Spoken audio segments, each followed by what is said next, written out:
Your mind is like a parachute. It works best open. Jim Mars. Good evening, everyone. Tonight's episode is the second episode. It's still a continuation of the things that I was showing with the on topics.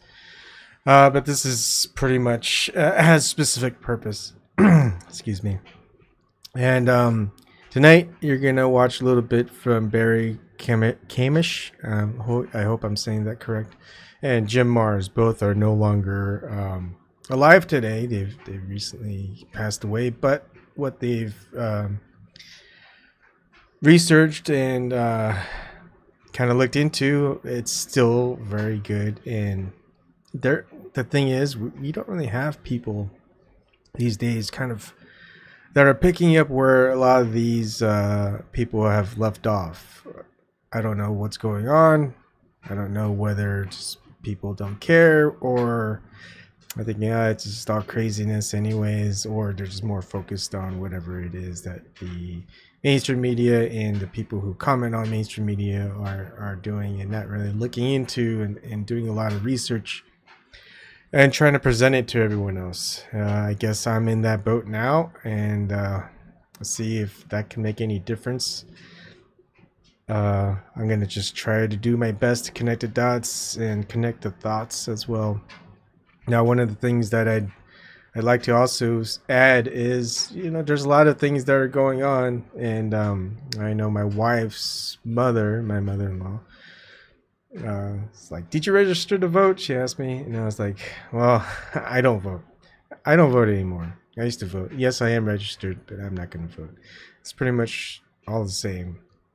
Nothing changes. That was basically my reply as to why. And we could probably have kept on going with the conversation and a lot of different things like that. I mean, I could just ask a simple question: is do you agree with or disagree with TPP? I don't think she knows what TPP stands for, Trans-Pacific Partnership. And but I think she was a Hillary Clinton supporter, pretty much. And of course, Hillary Clinton says TPP is the gold standard, and I could tell her that she said that, and I could say that Donald Trump pretty much repealed TPP, and she'd be like, "Oh, I support TPP." I would think, even though she knows nothing about it. And these are the people who are voting, the people who don't really understand all the details of all the legislation, and really it doesn't really matter because the legislation doesn't need to be there in the first place. If you know about what I think as far as governments. Now, interestingly, there's a lot of support for TPP in other countries nowadays. New Zealand just proposed it and they passed it, from what I hear. I don't follow a lot of news, but probably should pick up on that again. And you're going to probably see other countries that are going to pass TPP as well. And you know what? It's going to go all the way back to the United States. And Donald Trump, what is he going to do? Well, I'm not really a psychic, but I kind of know what's going to happen, just as anything else. He's going to approve it. He's going to pass it. He's going to say, yeah, we need to negotiate TPP and, NAFTA, whatever it is, and then he's going to pass it. And is it going to be better or worse? Doesn't really matter, does it? And people are still out for Trump, saying, yeah, he's the greatest president ever, except for maybe George W. Bush. Now, he was the greatest president ever, etc. The same ideologies that people are brainwashed into believing in one side or the other. And people don't believe me either. I mean, they don't need to. When I tell them that in 2020, Hillary Clinton is going to run for president again, and this time she's going to win. She's going to beat out Donald Trump. Not that I want that. I hell do not want that. That's what's going to happen. And people are going to be like, dude, who is this guy in his basement that knows what's going on in the future? It's not hard to figure out, everyone. I could be wrong. I mean, 2 years from now, a year from now, whatever, it may not come to pass. But if it does, you're going to have to come back and you're going to ask, "Oh, all the signs point out otherwise. How does this guy know?" We'll see. Time tells all, right? All right. What I am going to show is Barry Chamish, and I hope I said that right. And another one is Jim Mars. Now, Jim Mars, interestingly, was a big supporter of hemp, growing hemp and cannabis. And look, if we did have global warming, climate change, whatever it is, because of high CO2 rates, the way to negate that is to just grow a lot of fast growing CO2 absorbing plants that grow really fast, and hemp is one of them, but we don't, and it's legal to grow in the United States except for maybe a few states. But did you know about that? There was actually research done about that way back in probably 2007 or earlier. Yet now it's no one knows about it. And why do you not know about it? Why doesn't anyone else know about it? Well, the thing is, you're probably focused so much on what's going on mainstream, what's going on the alternative. You're not actually researching other areas where they're subjugated by conspiracy theorists, or they're whack jobs, they're nuts. And then you actually look at the data that they provide, the data that they present, and instead you're going to go by what other people judge by the cover of what they do. And of course, you're probably in that line of, "Oh, I don't believe in mainstream media, I don't believe in all this other propaganda." Yet you're falling for it again. All right, here we go. Without further ado, I am going to show the first one. It's actually, the links are in the description box. First one, I'm going to show a little bit about Barry Chamish, and it's actually kind of edited a little bit with Robert Sepehr. I don't know if I'm saying that correctly, but you can also watch it at his site. It's somewhat well done, so I'm going to show it from this side. 36 minutes long, then I'll kind of report back, give my thoughts, and then move on to Jim Mars. So here we go.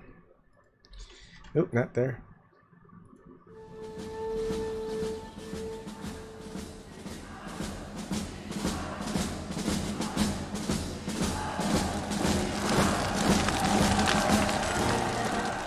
In the movie Indiana Jones and the Last Crusade, there's a famous scene where we see a book burning at a Nazi rally.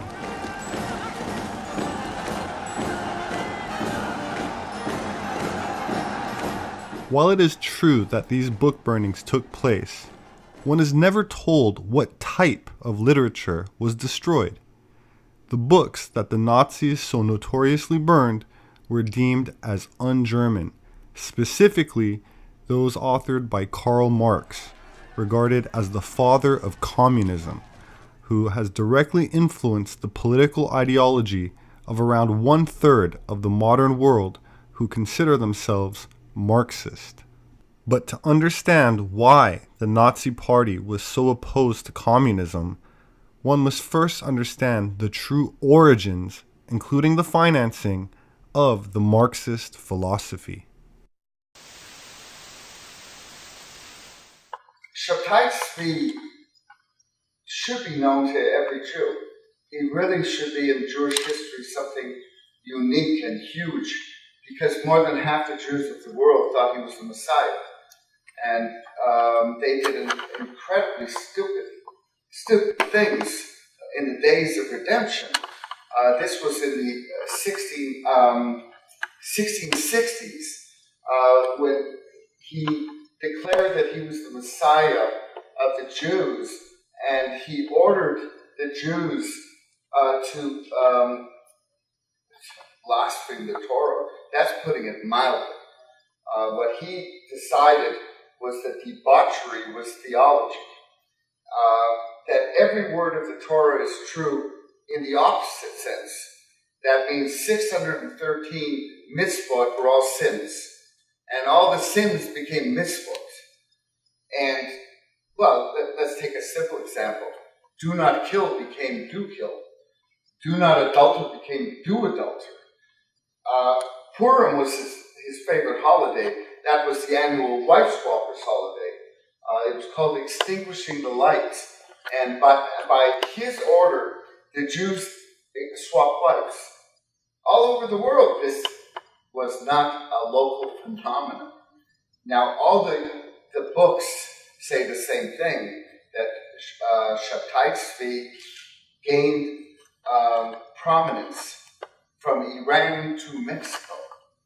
All over the world, the Messiah was going to come, and he announced the date. He declared he was the Messiah on June 18th of 1666. June, of course, is the 6th month. 18 is 6 times 3, and we don't have to, 666 is obvious enough. And on that day, all of a sudden, it was the time of redemption. And the Jews could do anything they wanted. You know, his prayer, the prayer that the Jews quoted were, "Blessed be he who permits the forbidden." That was the actual Sabbatean prayer. And the Jews went through an orgy worldwide of, again, the Christians would call it Satanism. But it was certainly he changed Judaism in the worst possible way. Now, I'm not sure if you understand that Shabtai Tzvi did not die. Now, this is the real issue and the real problem, is that the Sultan of Turkey said enough of Shabtai Tzvi.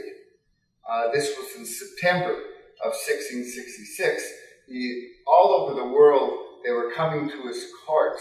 Go and look up Shabtai Tzvi in a book of Jewish history. Where did he go? He was the most influential rabbi in modern times, and he has been rubbed out of the history books. Keep that in mind. You can't find that much in Shabtai Tzvi. But the Sultan of Turkey said, enough, you have to convert to Islam. And Shabtai Tzvi, now there are conflicting reports, but he apparently, without any resistance, took off his kippah and put on a turban, and the next thing you know, he was a Muslim. And most Jews worldwide abandoned Shabtai Tzvi, and they were very, very upset. You know, you have to realize what they did leading up to the day that he announced he was the Messiah. They stripped their houses of roofs because they thought they were going to be transported magically to Jerusalem. They buried themselves up to their necks in. This was, you know, in Europe leading up to June. It's awfully cold to be buried in the ground, getting punishment. They would flagellate. They would throw themselves into the Mediterranean, the icy waters. The Jews went nuts. Worldwide, they went nuts. And that's what's happening to Israel today. Israel is going nuts. And I'm trying to explain where it's coming from. When Shabtai Tzvi converted to Islam, most Jews abandoned, but not all. There was a sect in Turkey called the Donman, who decided that this was, in fact, a magical pronouncement by Shabtai Tzvi that we should all convert to other religions, but secretly practice Sabbateanism.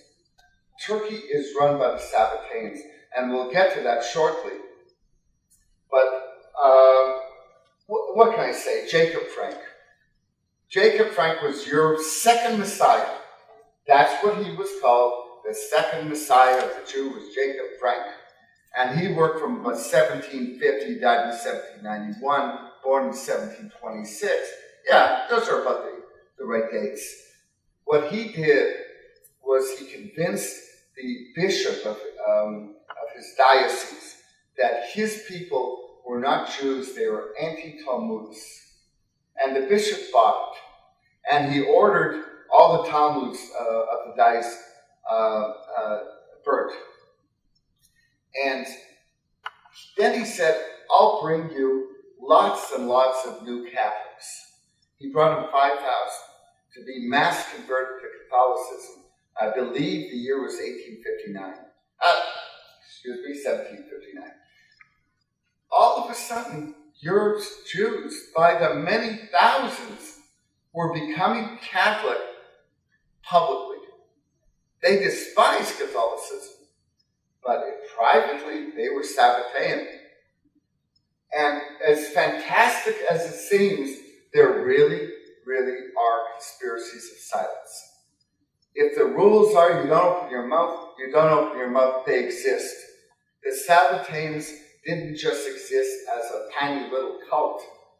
They were being converted by the thousands in the 18th century. Oh, by the way, just to let you know about Jacob Frank and what it was to be a Jew, it wasn't all just clandestine cells and subterfuge. You got so much fun. The purification of the soul was sex orgies. He expanded Shabtai Tzvi into really a cult. And it was no different than a cult today where you control the minds of people through sex. Just leave it at that. Okay, last word I say on it. Now, something happened. Oh, and by the way, I want to add something before I forget it. This is like an off-the-cuff lecture. The first Zionists. Last word on wife swapping, that stuff. Last word. The first Zionists and their Cupid scene, that's all it was. Without going into the depths of who Golda Meir was and what her early life was, and this and that, that's what the first Zionists were. They were Sabbatean, I'm leading to that. They actually were Sabbatean. And they participated in this stuff. They used the word secular. That's the word they used. They were seculars. This is beyond secular. Secular to me is not being affiliated with any religious group. This is beyond that, but they were called secular. Chiloni in Hebrew from the Greek Hellenistic is what they called themselves, and they were proud of it. And their goal was to turn Israelis into Chilonim. They hated the religious. Let me not kid you how much the labor Zionists hated the religious. But let's go into our little story how it got that way. Jacob Frank ran out of money in the year 1785 or so. This is when the Sabbateans made, well, a pact with the big devils. Suddenly, Jacob Frank got very rich in 1786. He moved his sept to Offenbach, a suburb of Frankfurt. Frankfurt was also the home of Mayor Amschel Rothschild and the home of someone named Adam Weishaupt.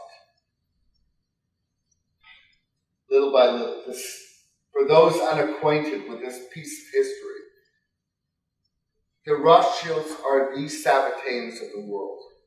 And here is why. There was a meeting that took place apparently in Rothschild's humble home then in 1786. He was not all that wealthy. He was a coin dealer. His sons made him wealthy. His 5 sons expanded a business. The business was to control the economies of nations and thus control the nations. He found a magnificent formula. If we can get hold of the nations, economies, we've got the nations. He sat with Jacob Frank, who wanted the Jews to become non-Jews. He wanted them to become Sabbateans. He wanted them to accept the real Messiah of the Jews, Shabtai Tzvi, and incidentally, and the second Messiah, Jacob Frank. That's one of this little 3-pointed triangle. That's one point. Adam Weishaupt was the founder of something called the Illuminati. Favor, please. Don't speak about the Illuminati, because the Illuminati is considered one of these things where the Jews are taking over the world. No, let me go on. I can't change what is the fact. No. This is not true. No, I'm not.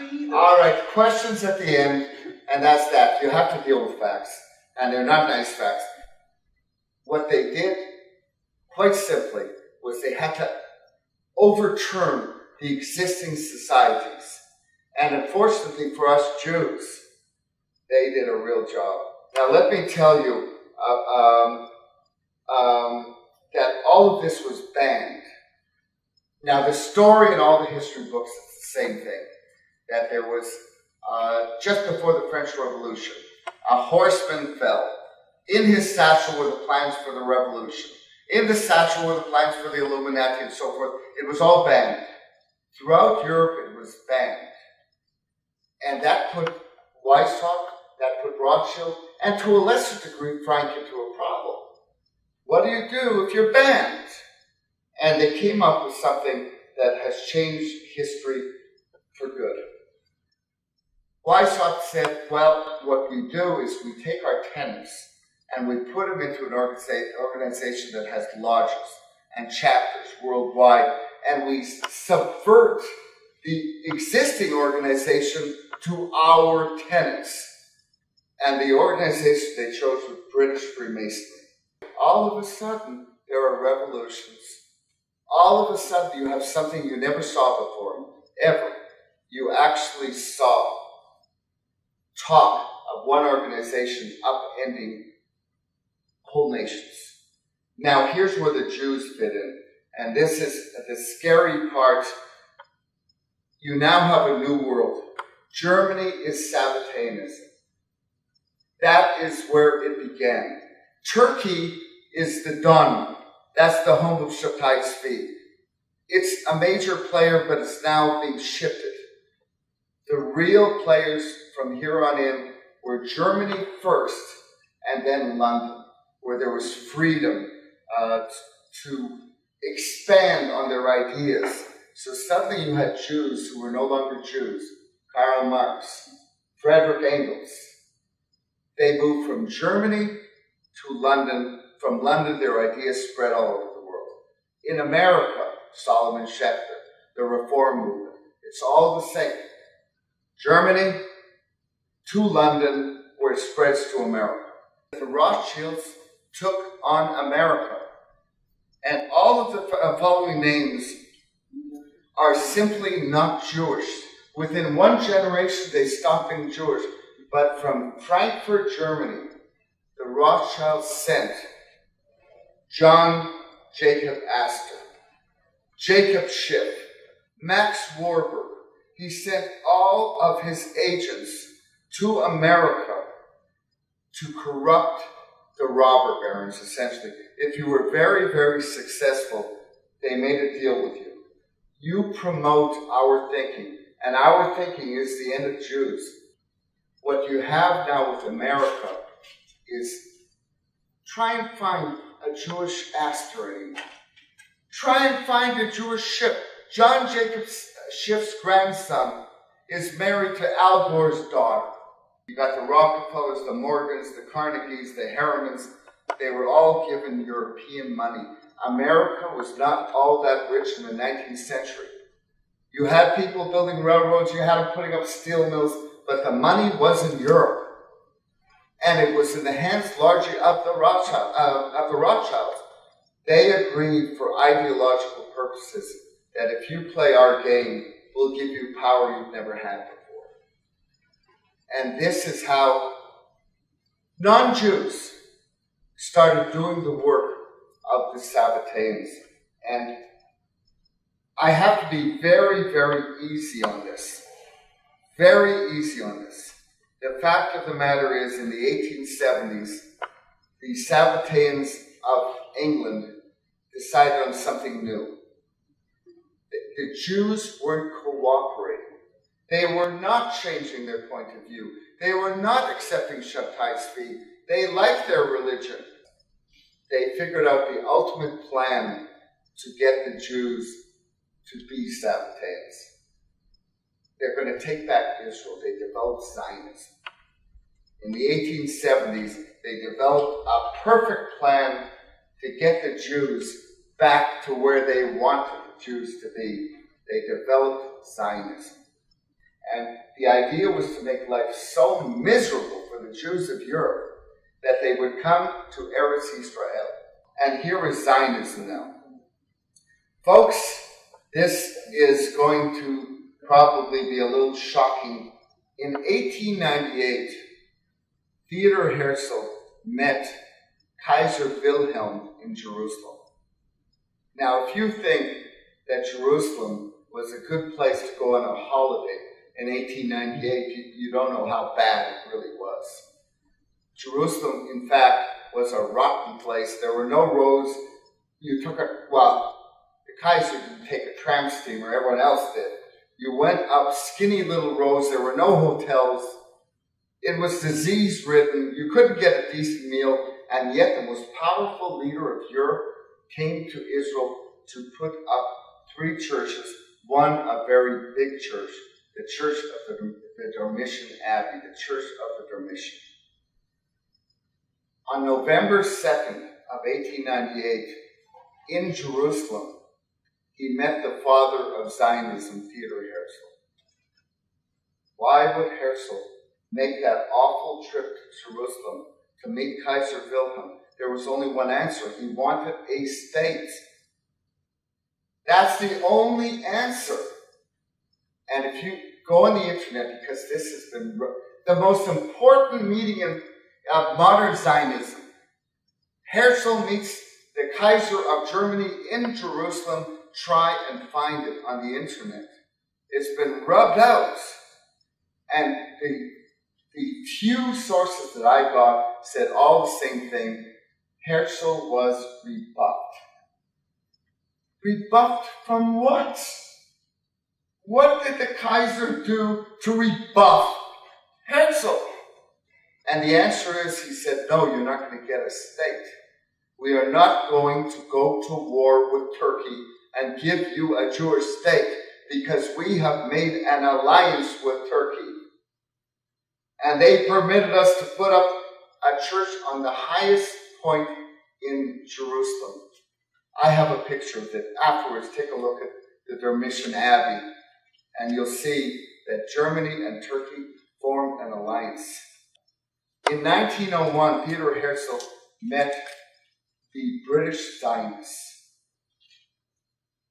who wanted Britain, not Germany, to get the Jewish state. And Theodor Herzl said, forget it. We cannot have a state in the ancient land of Israel. We would have to fight the Turkish-German alliance. It would kill millions upon millions of people. We can't do it. It's not worth it.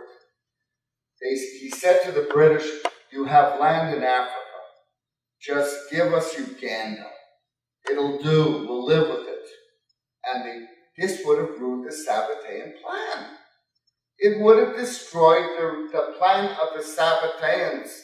The only way to get the Jews to become a different people was to have Eretz Israel back, not Uganda. Uganda wouldn't have done the trick.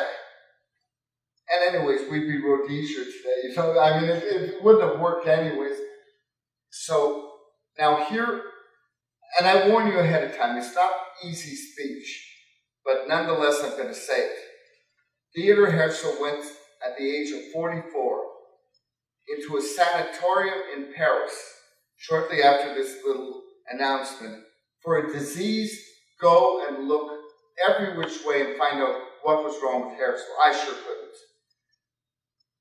And he died after 2 weeks in the sanatorium. Now, when I was growing up, this is what they told me. My parents, my Hebrew school teachers, they all told me the same thing.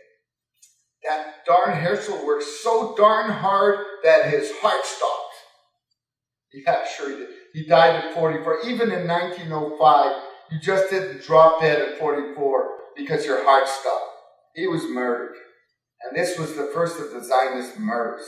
You've now got a new leader of the Zionists.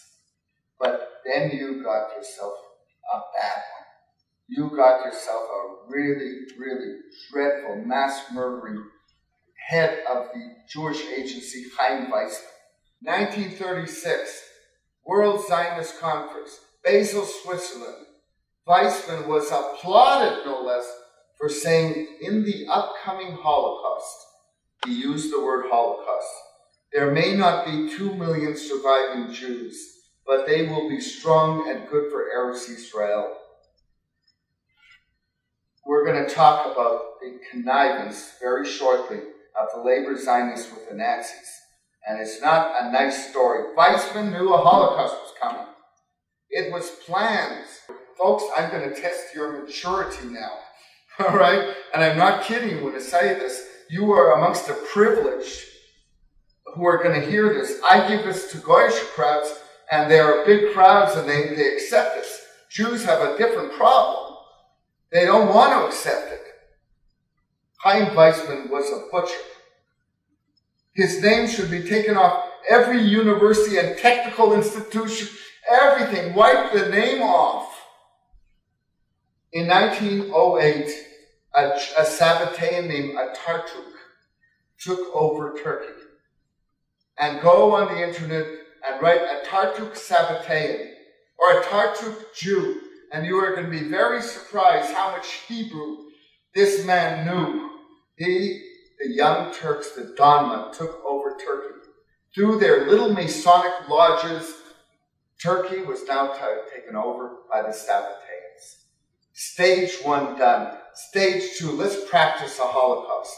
They murdered 1.5 million Armenians during World War I. This was a dry run for the big one.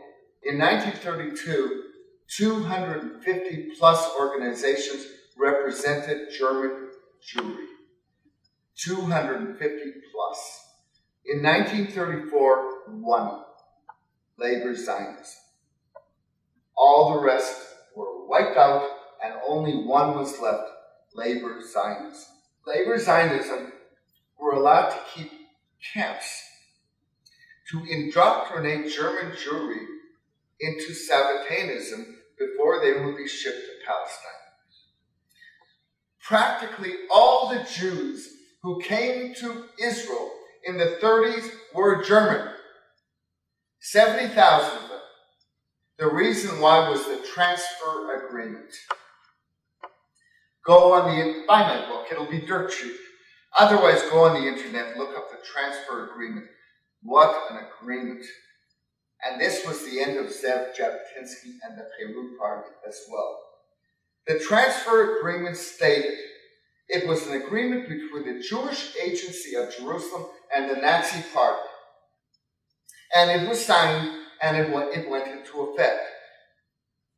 The Jewish Agency would allow Germany to make life so miserable for the Jews that they would come to their indoctrination camps where the weak would be weeded out, eventually to be killed in camps. And the strong would be sent to Israel. In return for which, the Jewish Agency of Jerusalem would make sure that every immigrant used his funds to buy German goods, propping up the economy, would stop all protests, embargoes, anything against the Nazi regime. Worldwide, Jews in America were organizing parades against the Nazis. The word got out from the Zionists in Israel, leave the Nazis alone. During the Holocaust, there was only one Jewish organization led by Chaim Weizmann who knew a Holocaust was coming, and that was Labor Zionism. Now, let me tell you something that's going to be shocking to you. And believe me, I believe that you are mature enough to accept this. It isn't easy for me. Do you think when I was researching this, I was having a good time? The only Jews allowed into Israel from 1933 until the White Paper of 1939 were German Jews. Did you know Winston Churchill's mother was a Jew? And that means that Churchill himself was Jenny Jacobson. Her father was a stockbroker from New York. Churchill was a Jew. He was a Sabbatean. Look, again, you have to look this up on the internet, who Jenny Jacobson was. Churchill was a Jew. He was another Benjamin Disraeli. It doesn't matter if they convert to, the Sabbateans convert and they mix. It's a very ugly, messy situation. Stalin. You think Stalin was a Jew? All 3 of his wives were Jews. All his children are Jews. This is Sabbateanism. This was a Sabbatean war. I'm not being overly dramatic when I say this either. This was a war fought by the Sabbateans, and they are not Jews. Don't mix them up. They are the enemies of the Jews. Israel took the German Jews and used them for seed stock to get a new Judaism. They were going to wipe out the Jews, as many as they could of Europe, and start a new Judaism in Israel based on Sabbateanism. Everyone thinks it's left-wing, that the problem is the left are crazy. It's not the left. The children of the left maybe never heard of Shaddai speak. But in the ruling quarters, and in Israel that's not very many people, they know darn well who he was. The first president of Israel, Ben Zvi, went to Turkey and became a true blue Sabbatean. Israel's founders were Sabbateans who went to Turkey to learn their stuff from the original Sabbateans. This is all true. Now, in Marvin Antoine's book, To Eliminate the Opiate, he calls the Holocaust, as the Sabbateans call the Holocaust, he calls it, oh my goodness, burning, what does he call it? Burnt offerings. Burnt offerings is the Sabbatean term for the killing of Jews. If you are a Jew who does not believe that Shaddai Tzvi was the Messiah, it is a mitzvah to kill you. They derive energy from this. This isn't properly understood, but it almost came out.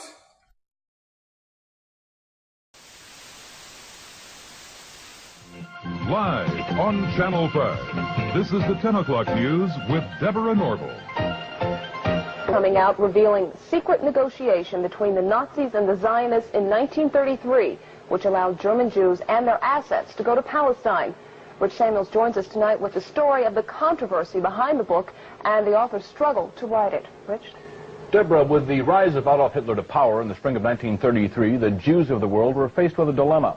They could raise a cry of protest, a cry few would heed, or they could make a deal with Hitler, a deal that would bring a step closer to their dream of an independent Jewish state. American Jews marched calling for the boycott of all German exports.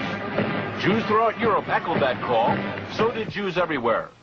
But a group of Zionists at the same time was quietly negotiating an agreement with the Nazis to allow the immigration of German Jews and the transfer of their assets to Palestine. That deal, reported in August 1933, was the transfer agreement. Palestine, sparsely settled by Jews at the time, was radically changed as a result. I lived in Palestine from 1933 to 1936, and we saw every week transports of German Jews coming to settle in Palestine. German Jewish settlement of Palestine was, for a time, official Nazi policy. These photos of Jewish life in Palestine, along with a lengthy text, appeared in 1934 in the Berlin paper Der Angriff. A Nazi Visits Palestine was the title of the multi-part series. A medal was struck by Goebbels in commemoration. On one side, the swastika. On the other, the Star of David. Hitler demanded one concession for the transfer agreement, that the call for a boycott of the Reich, raised by Jews here and elsewhere, be rejected by the Zionists. The Zionists made that concession. And so, while Nazis were marching in Germany, and while Jews were marching here, diplomacy was running a more important story. In the Mediterranean, where the dream of a nation-state for Jewish people came a step closer to reality. The story in this book some will find hard to accept.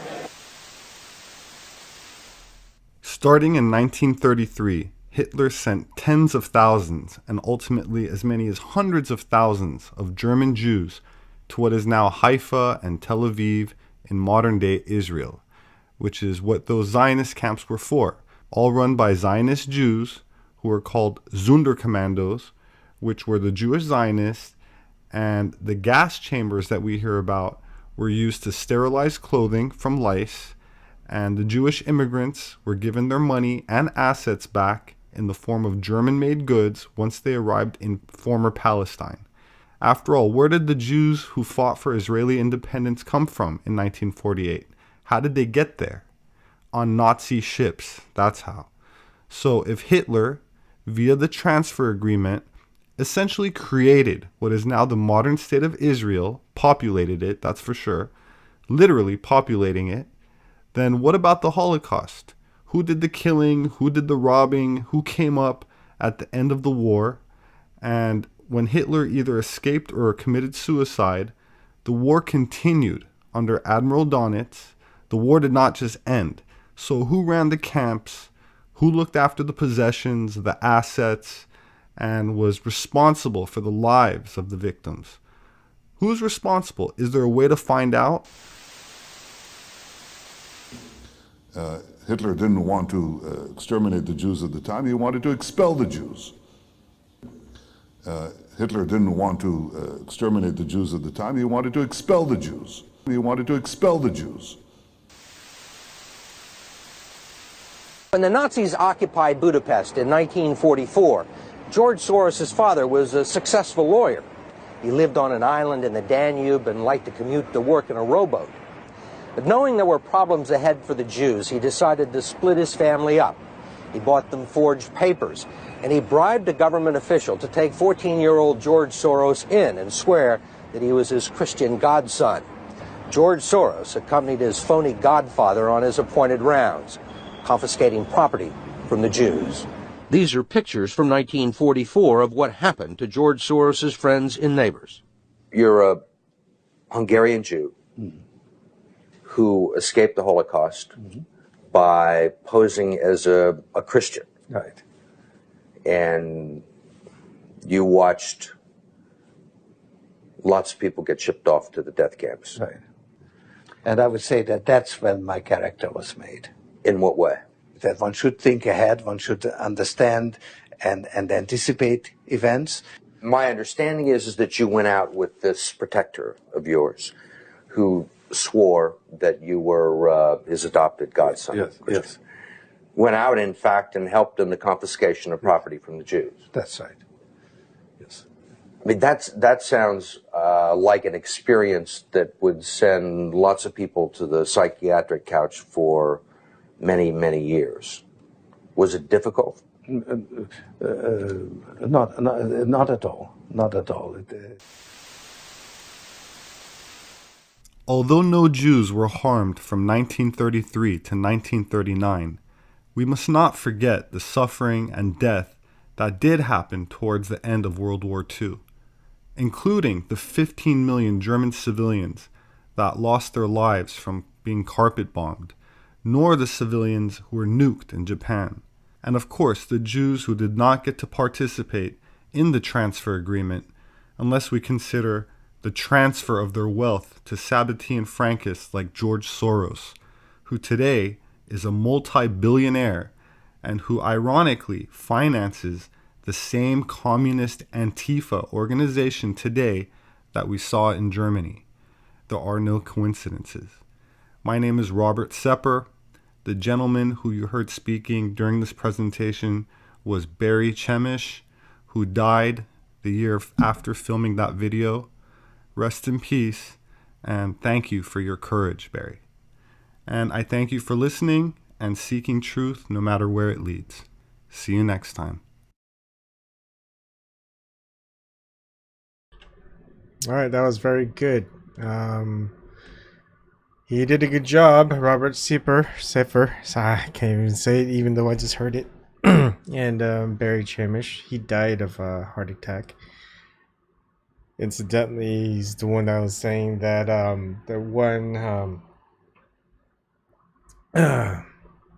Theodor Herzl, the founder of Zionism, was murdered and not died of a heart attack. So there are no coincidences, huh? So there we have that. I mean, it's pretty good. I mean, take it from a Canadian-born Israeli. That's Barry Chamish. And hey, take it from the horse's mouth too. Just look at all the people who were in mainstream corporate news. Just look at the newspapers. Either they're all conspiracy theorists or they're reporting what was going on at the time. Of course, all of that's getting wiped out, isn't it? It's kind of like a new version of book burning, censorship of history. Hell, history was the most boring topic in school. I hated history. History was boring as hell. But history's getting a little bit more exciting now that I'm actually understanding that there's more history than that was presented in the textbooks at public school. And I'm actually doing a pretty good job, I would think. Now, one thing I didn't notice, and I noticed now, that the Antifa flags, Antifa symbols, right? And maybe I could find it here on to show you. I mean, it was early in the video, and I'll just find it again. Of. All right, and here we go. Look at that. The Marxist philosophy. So, 1933, paramilitary wing of the Communist Party of Germany, anti-fascist action. In the 2017, paramilitary wing of the Democratic Party of America, anti-fascist action. Coincidence? Come on, guys. I mean, this is just, you can actually see the real pictures here in history. Unless this guy is just doing a really good job of Photoshop. Well, he actually does his research, because you guys, you gals, aren't doing your research, so they're doing it, and I had to find these people and put them all together. And you know, I would say that the deep state are going to try to have found us already, but we got to find each other first before they try to do anything.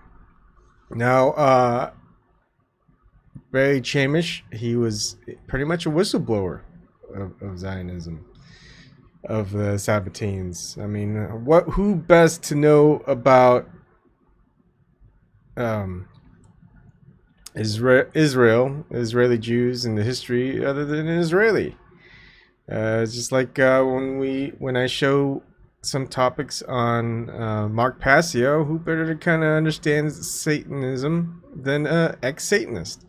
So a lot of the times that I'm going to try to present are trying to find a lot of people where people would say, wow, this guy is a Nazi, this guy's an anti-Semite. It's like, this guy is an Israeli, this guy is Jewish.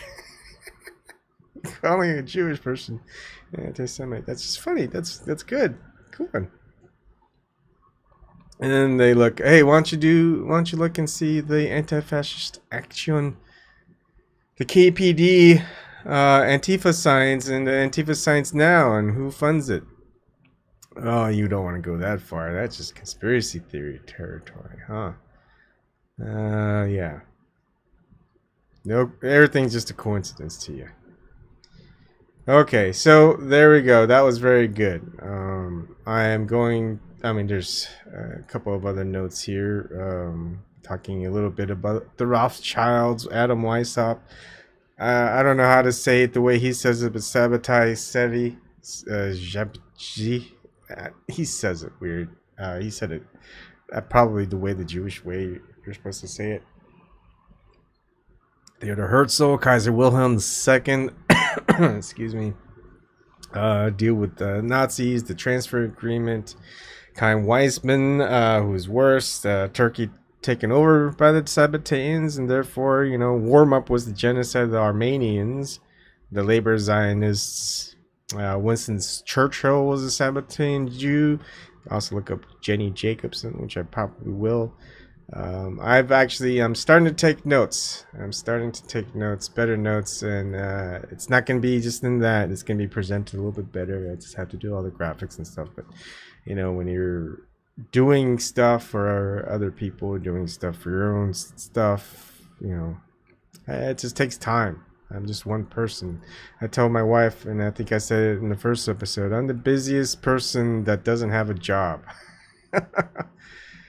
Yeah, I guess this is my job now, huh? Okay, so I'll go ahead and go to the Jim Mars video. No, I didn't mean that one. Jim Mars video, it's actually double header here, but I'm just going to show the Jim Mars part. I already showed the Michael Tellinger on the first episode. And this was back in 2016, before Jim Mars passed away. So here we go. Enjoy.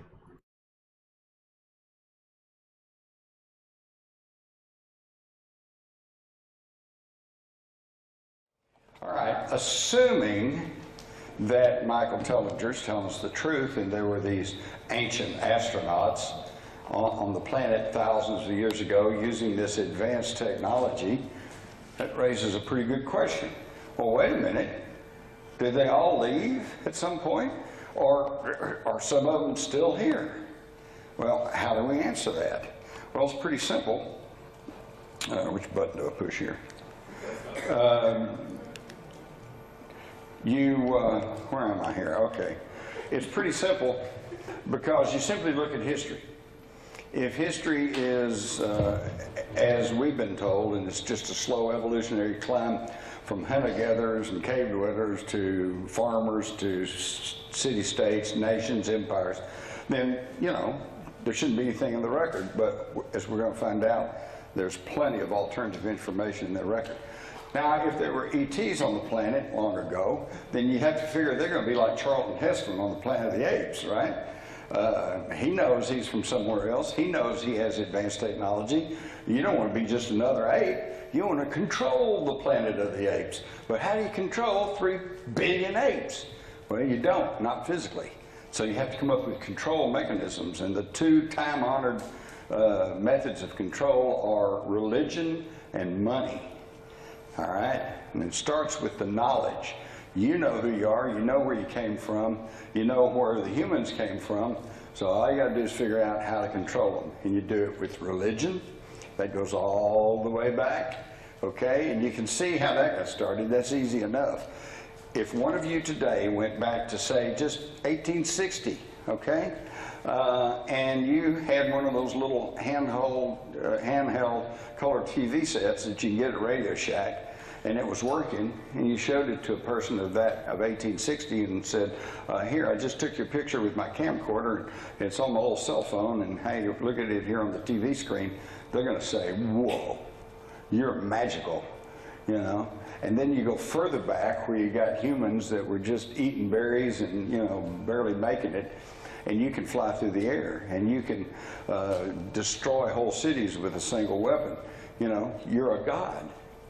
But you don't want to rub elbows with the masses, you know, the proletariat. You don't want to dirty your hands. So you appoint people to represent you.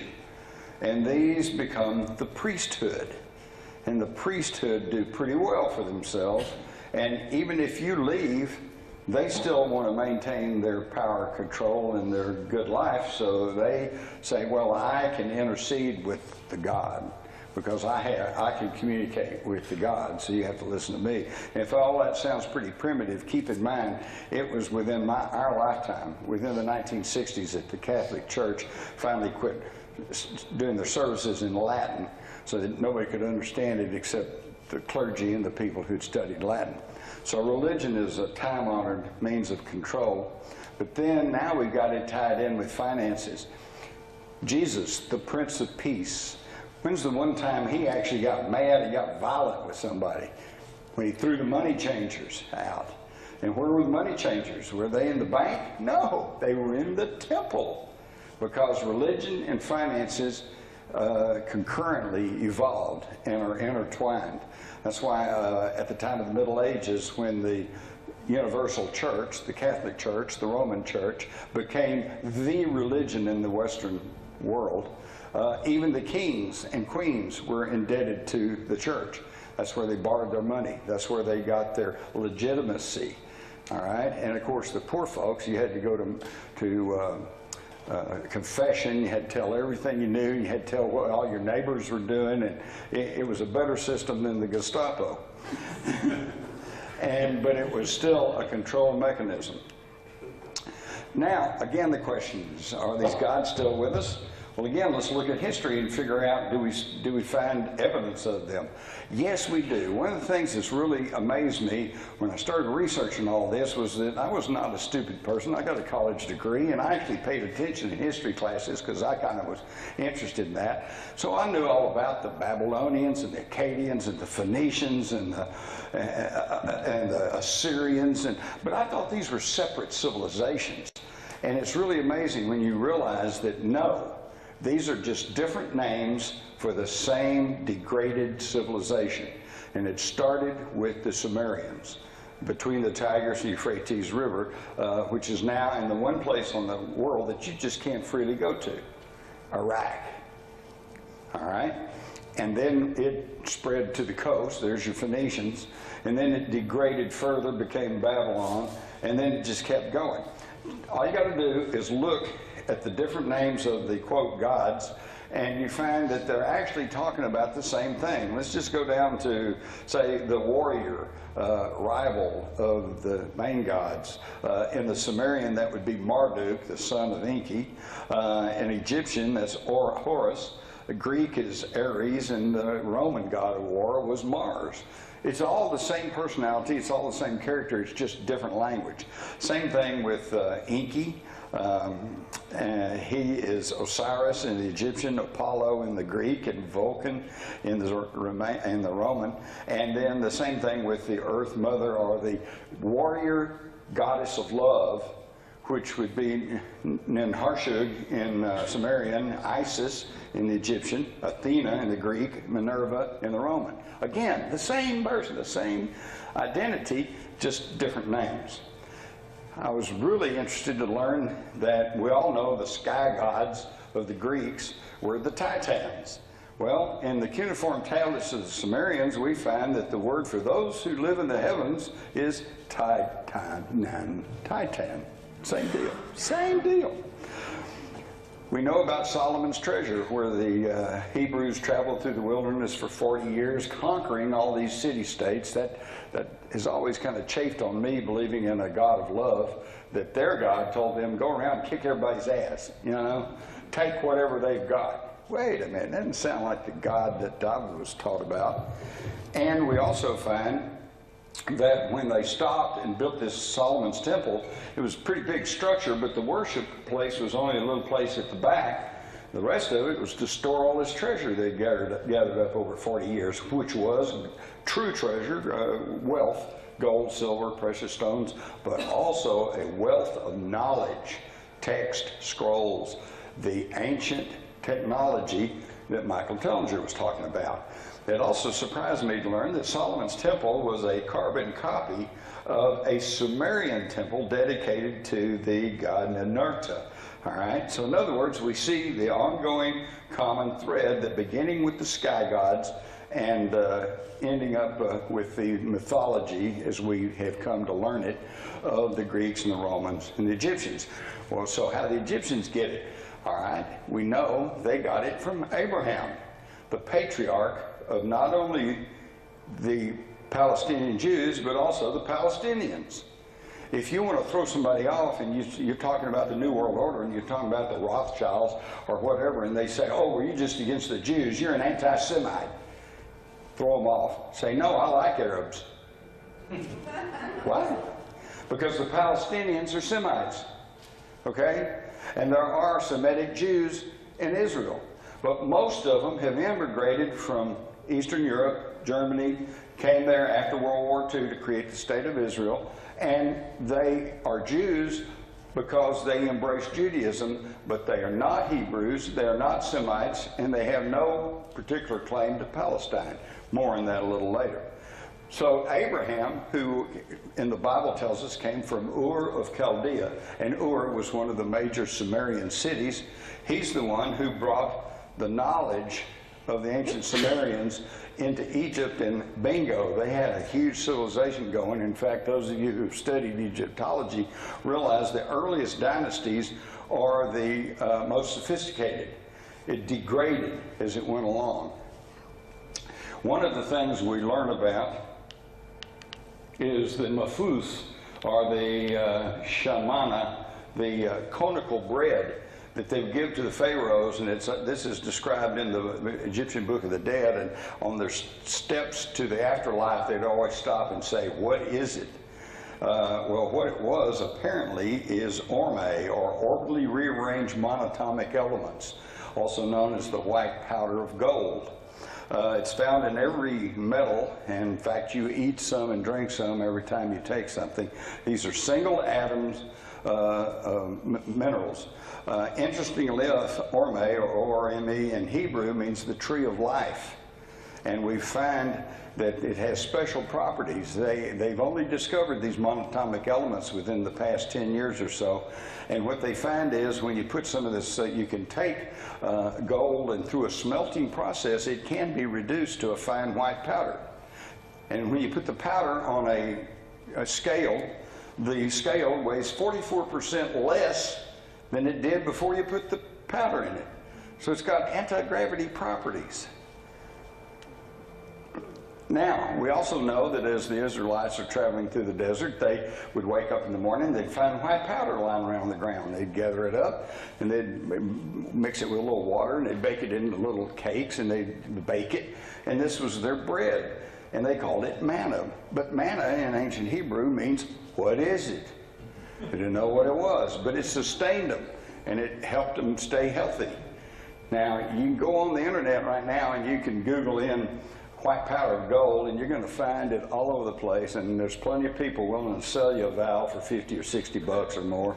Please be careful, okay? Because you need to study. If you decide you want to try some of this stuff, you need to study it out. You need to know what it is. You need to know where it came from, and you need to trust your source. Don't just go buying anything and everything. Now, it's interesting, again in the Bible, we find that when Moses went up on the mountain to get the 10 Commandments, which he immediately broke, and I mean literally, had to go back and say, God, will you give me some more? I broke the first set, and his Lord says, no, you just have to rewrite them from memory, which he did. And that worries me. So, you know what happens when you try to do something from memory. But and the reason he broke them is because when he came down the mountain, he found the children of Israel had taken all their gold, which they knew had some kind of mystical, magical property, but they weren't sure how or what, because they weren't clued in to this ancient Sumerian knowledge. And they had formed it into a golden calf, and they were worshiping it. And this really made Moses mad, and he threw the tablets down, he broke them, and you can read right in the Bible, it says his anger burned hot. And he threw the tables out of his hand, he broke them at the foot of the mountain, and then he took the calf which they had made, burned it with fire, ground it to a powder, and made the people of Israel drink it. Well, now, it couldn't have been molten gold, because that would have killed them, and that didn't happen. So what did he do? He made the white powder of gold. And we know where now, because in 1904, the British archaeologist Sir William Petrie discovered on Mount Horeb, the southern part of the Sinai Peninsula, which is also known as the Mount of Moses, what he called an ancient Egyptian temple that contained a smelting operation within it. And while he was there excavating and looking around, they pried open some of the flagstones, and what he found underneath it? White powder. But he didn't know what it was. Nobody else did either, so they just left it open, and the winds came, blew it all away, and it was all gone, you know. But again, here is more evidence of this ancient technology. This can also explain, we all seen pictures of the Ark of the Covenant, and we all know that if you touch the Ark, you could die, and that they used it not only as a weapon to send energy against their enemies, but also as a communication device. The voice of God came from under the mercy seat, or the lid. We also know that they describe it as being 3.5 inches thick and made of pure gold, estimated to weigh 2,714 pounds. That's more than a ton. How does 4 or even 6 men carry a ton around? Well, they can't. But if it's filled with a white powder of gold, which is suggested it was, then they're not carrying it, they're just guiding it, okay? Because it's floating almost, because it's got the anti-gravity white powder in it, so they're guiding it along. And this explains a lot about the Ark of the Covenant, which apparently was a low-frequency wave, light wave superconductor, capable of creating a Meissner field. And this secret has been passed along through the underground stream of knowledge through the secret societies, which had to be careful of what they said because they didn't want to incur the wrath of the church. And so it's all been handed down as various mysteries and various secrets. And as you can see in the big picture down here, this was the Ark of the Covenant prominently displayed at a Knights Templars meeting in Paris in the year 1147. And then up here we have the representation of it in the Royal Ark Room of the George Washington Masonic National Memorial in Alexandria, Virginia. So, we see, too, that all of Western civilization has been one big westward movement. It starts from the Fertile Crescent, which in the Sumerians, they described it as Eden, okay? And then the people moved north into the Caucasus Mountain regions, and then into what's now Russia, Eastern Europe, on over to England, went south to Palestine, Egypt, Greece, Rome, France, England, and then in the 19th century, of course, the eastern coast of America had been settled, and then they all moved west. And today we filled up North America. Why was everybody moving? Weren't they content to stay home? Historians make no secret about it. Everybody, all of Western civilization has been one continuous movement to the west. Why? People were trying to escape religious and political tyranny. So in the past, when they tried to, king's troops came around and they tried to corral you and get your taxes and everything else, everybody just moved. But folks, there's no place to go today. We filled it up. You can't live in the Pacific Ocean, and Japan and China are already spoken for. So it's time, you're going to have to stand and fight now. You're going to have to tell them no. During the Middle Ages, we all know about the alchemists and how that they were searching for the mystery of gold and how to transmute base metals into gold. Well, they knew something was going on, and they kind of knew that you could take gold and turn it into something pretty fantastical, but they really weren't sure what it was. Although Arrhenius Philothothes, or Thomas Vaughan, a 17th century alchemist, wrote, "Our stone is nothing but gold, digested to the highest degree of purity and subtle fixation, a very fine powder."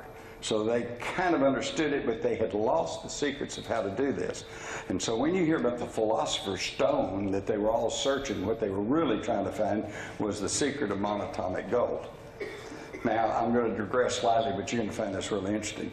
Part of that underground stream of knowledge ended up among the, through the Rosicrucians and through the early Knights Templars and into Freemasonry.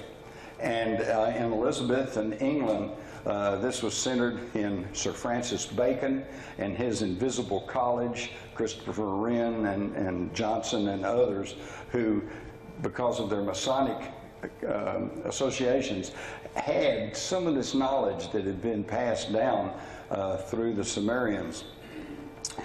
It's been said, and I tend to believe this, that Bacon was the illegitimate son of Queen Elizabeth I, okay? But she is known as the Virgin Queen, so she couldn't have a son.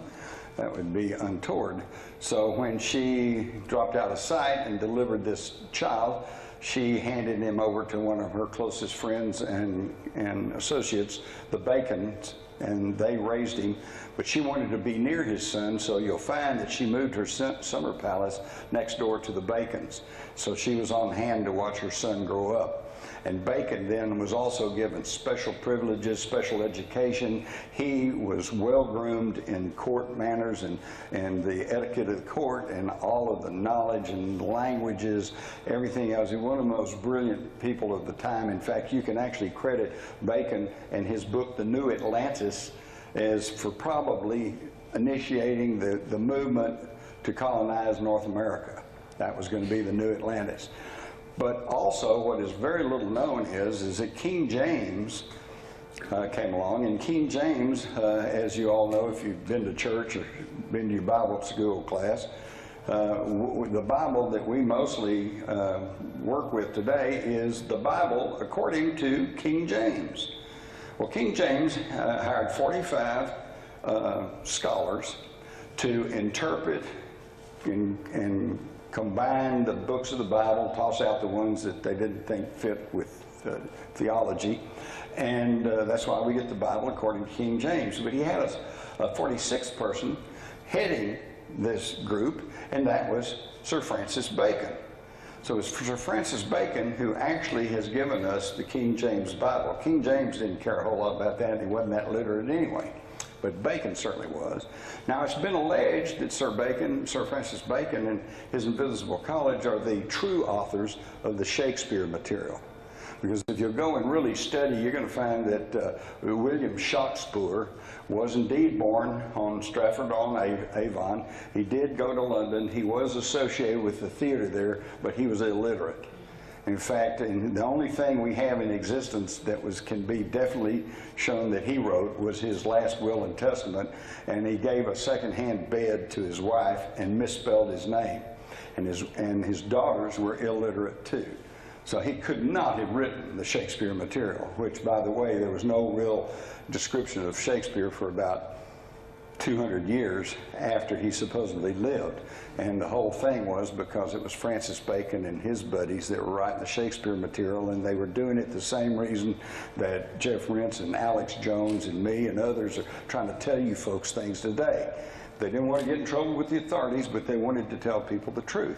The people at the time of Shakespeare probably truly believed that King Macbeth inherited the kingship when poor old King Duncan just died in his sleep. They gave us Macbeth, and they showed no, it was Macbeth, and Lady Macbeth had poured poison in his ear, poisoned him, coup d'etat, took over. So they're telling people the truth. And to do that, of course, to get people to stay in their seats and pay attention to the truth, you also have to entertain them. So they gave us some comedies, but they also gave us some dramas that were actually telling the truth about England's history. But if they'd done it under their own names, they probably would have lost their head, because even though I think everybody connected to Queen Elizabeth and including the Queen herself knew what was going on, it was kind of an open secret. Just like there were people in high levels in Washington, D.C. who in 1962 knew that President Kennedy was having an affair with Marilyn Monroe, but we just don't say anything about that. And this was the same deal. Now, you say, well, that's a cockamamie theory, how are we going to believe that? Well, I would point you to go to the Bible, look at Psalms 46. 46, that's the number of the people working on the Bible. Go 46 words in from the front, you're going to find the word shake. Go 46 words from the end, and you find the word spear. This was Bacon's way of giving us a little clue as to who was doing the Bible. I just thought that was kind of interesting. Thought I'd share that with you.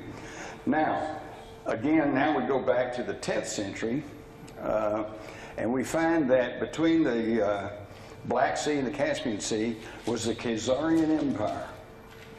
And this was made up of people who had migrated up from Mesopotamia, probably after the great destruction and death that occurred there. According to the Sumerian tablets, after these giant weapons were used in a war, Stiston calls it the wars of gods and men, there was a cloud that passed over Mesopotamia and everything died. The animals, the plants, people, and they fled this, okay? So a lot of them went into Egypt, and a lot of them went up north into the Caucasus Mountain region, and there they interbred with the Mongols and produced the Khazarian people.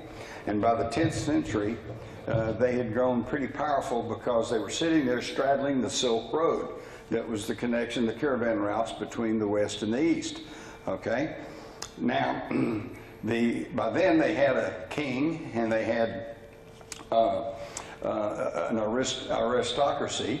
And these people had gotten quite wealthy raiding these caravans to the point to where they were thinking, wait a minute, surely there's a better way of making some money without endangering ourselves raiding caravans. So what can we do? And they said, well, we've got a great idea. We're right here on the Silk Road and at the crossroads of these caravans going to east and west.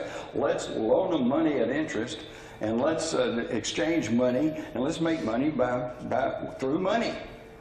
Again, the second most oldest control mechanism of the ETs.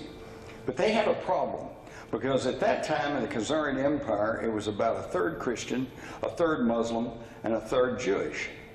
And the Muslims and the Christians said charging interest on a loan is sinful. That's usury. Some of you younger people probably never even heard the word usury. It used to be in the Texas Constitution. When I started work as a reporter in the 60s, The Texas Constitution said if you charge more than 6% interest, that was usury, and you're in violation of the law. They could put you in jail. But then the banks prevailed, and it went up to 8%. They had to change the Constitution. Then it went up to 10%. They had to change the Constitution. Got up to about 14, 16%, and went, oh, heck with it, and they took it out. And that's why today most of you are probably paying 22% or more on your credit cards. It is sinful. And that gets back into what Michael was talking about, control through money. All right, so the king of Khazaria says, well, wait a minute, hey, we're Jewish. He just decided he'd convert to Judaism, and therefore they could charge interest on a loan and not be accused of being sinful and you know. And at that time, when the king converted, kind of like Constantine, when he became a Christian, everybody in the Roman Empire became a Christian. Same thing here in the Khazarian Empire. When the king became a Jew, they all became Jews. And I'm not putting them down for their religion. Everybody's free to worship any religion they want. Sammy Davis Jr. was Jewish. Or he professed Judaism. He was a Jew. He certainly wasn't a Hebrew, was he? He didn't come from Palestine, and that's the same thing here.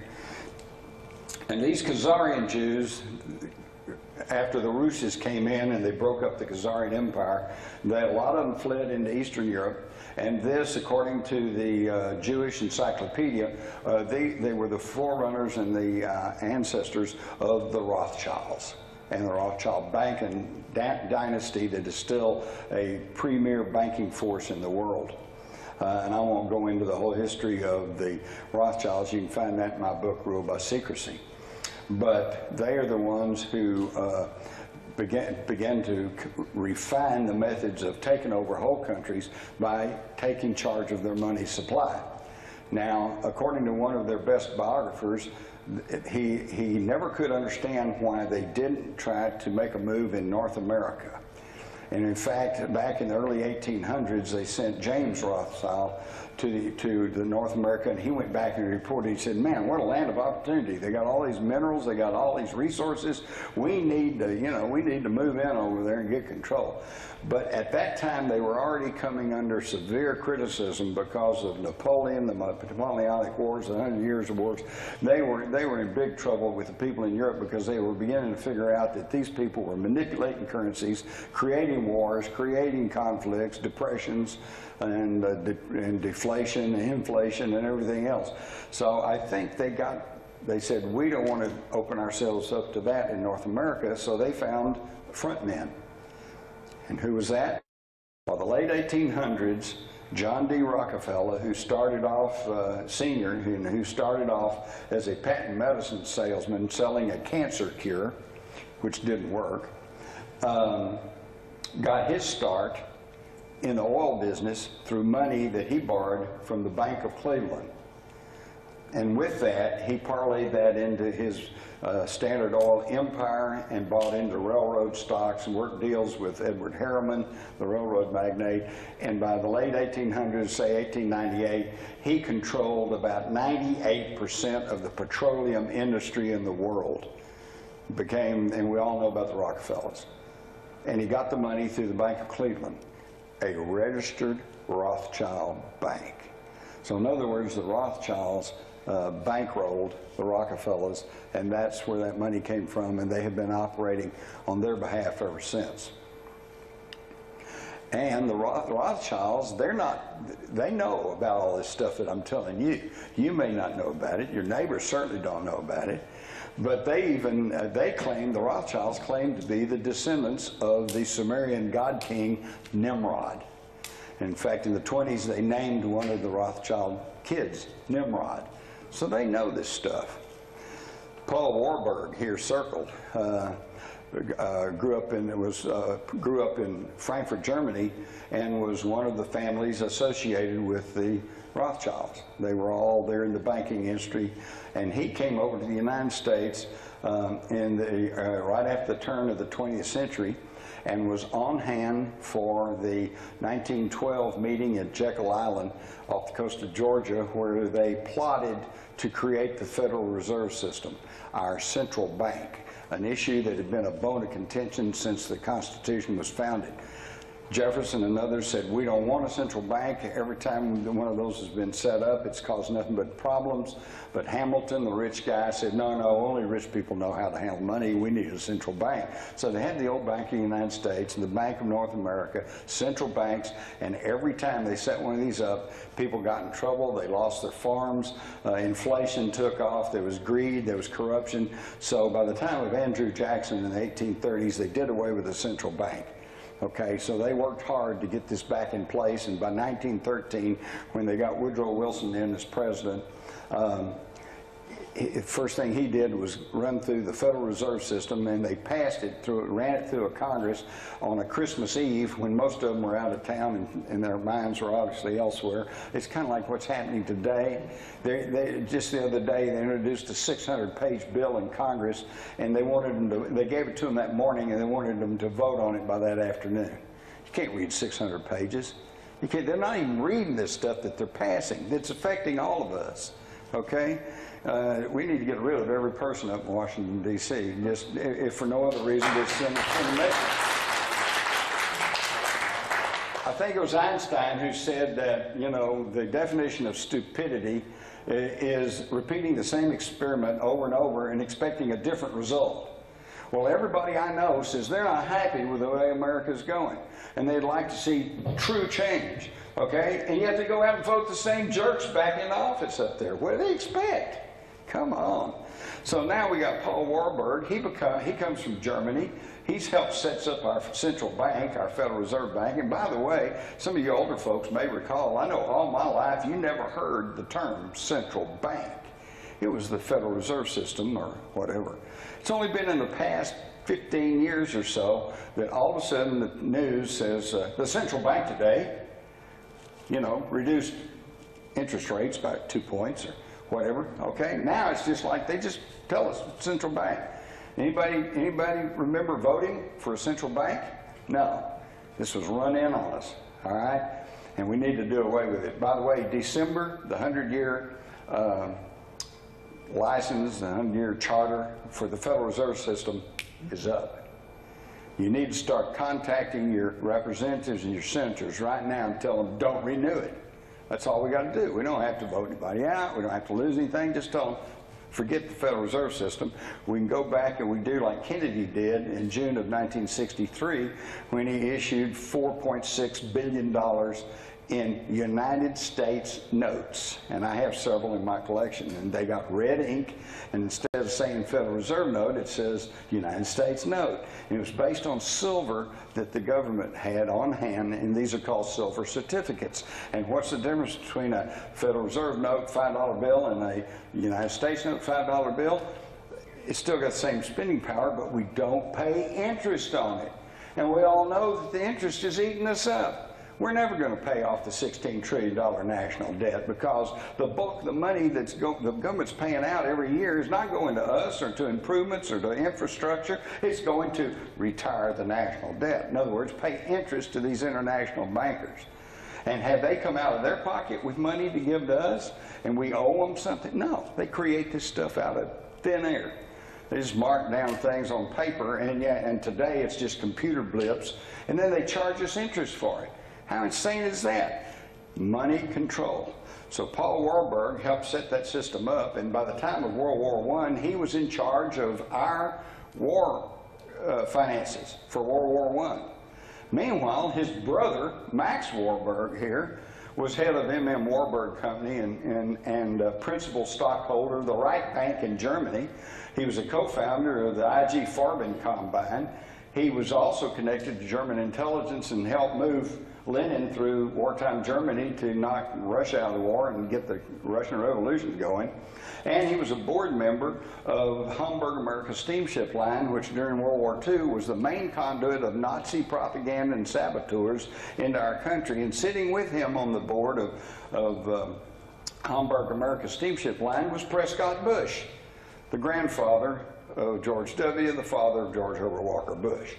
Okay, and in fact, in late 1942, Prescott Bush was prosecuted under the Trading with the Enemies Act for his activities as a director of Union Banking Corporation as being nothing but a financial frontman for Hitler and the Nazis. And that's why, although he was a powerful senator from Connecticut and had helped create the CIA. The people in Connecticut got wise to him, so he had to leave, and where'd they come? They came here. They came to Texas, and they bought their way in and bought their way into the oil business, and now everybody in the world thinks the Bushes are Texas oil men. They're Yankee carpetbaggers. That's what they are. And so you have both Warburgs playing both sides of World War I, and we see it continuing. Russian Revolution of 1917, the bulk of the money, according to Woodrow Wilson, that went from the United States to Russia at the time of the revolution did not go to the White Russians or the Kerensky government. It went to the Bolsheviks, which were the forerunners of the communists.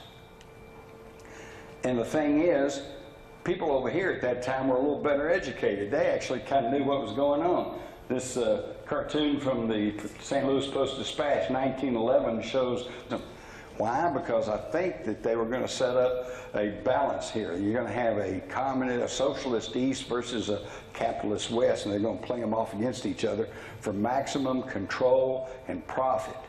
Now, you all ought to understand this because most of us lived through it. It was called the Cold War.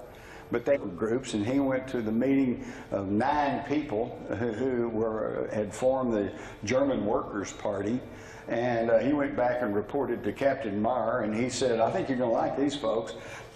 They think the Jews stabbed us in the back in World War I, and they want to see Germany rearm, and they want another powerful Germany. And so the military, and then the Thule Gesellschaft, or the Thule Society, made up of industrialists and wealthy people there in Germany, started backing this Army intelligence agent, and of course that was Adolf Hitler. And the Nazi platform, the Communist platform, and the Bavarian Illuminati, their platforms are all the same. I'm going to leave this up for a minute so you can read this, and when you read this, you're going to start realizing, hey, that sounds like us today. This is exactly what they're doing. All right? But they had to stop communism, so they created National Socialism in Germany. Now, in German, that's National Sozialistic. Okay, so the acronym in the German language is Nazi. That's where the Nazis came from.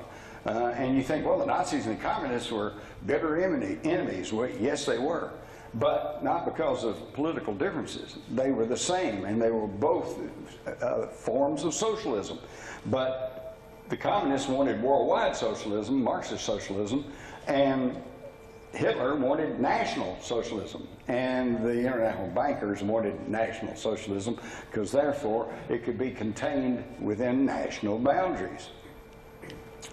And of course their main method of operation is through the Hegelian dialectic. Now George Hegel was a German philosopher, and he came up with thesis versus antithesis equals synthesis, which is a fancy way of saying problem, reaction, solution.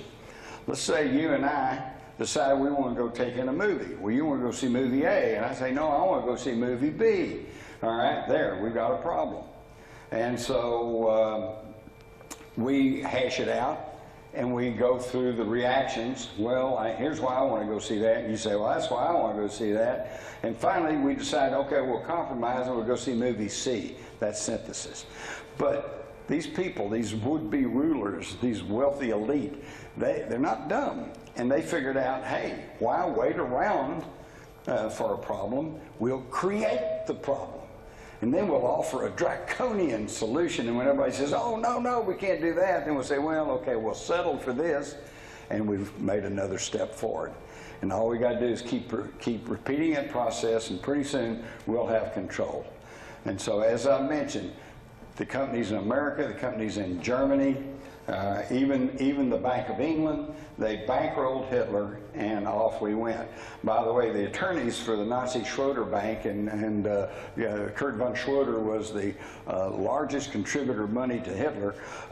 His law firm was Sullivan and Cromwell, and the lawyers who was working on his behalf prior to World War II were John Foster Dulles and his brother Allen Dulles.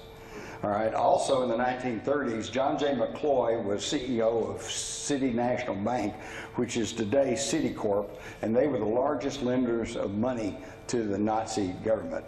So at the end of the war, we beat the German military, but the Nazis never surrendered. They just moved over here. and John J. McCloy became High Commissioner of Germany, and his protege, Alan Dulles, became the longest-serving CIA director, and he whitewashed their pro-Nazi backgrounds, and this is why we have, in recent years, moved into what we hear on the media as neoconservatism, but that's just a prettied-up new phrase for National Socialism. What happened to Solomon's treasure? I'm going to make this real quick because we don't have that much time. A German kid by the name of Otto Rahn in the 1920s traveled around in southern France because he was really interested in the Cathars. You might want to read about the Cathars and how the church wiped them out in the Albigensian Crusade way back there. And they believed differently than the church because they said they had documents and they had texts that actually came from the Holy Land.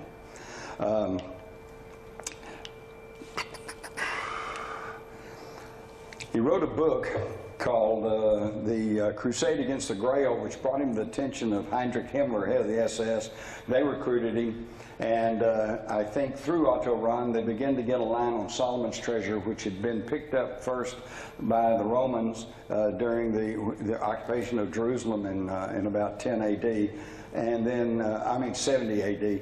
And then they took it back to Rome, where it was picked up 400 years later by Alaric the Goth, who then took that treasure back to the Languedoc region of southern France.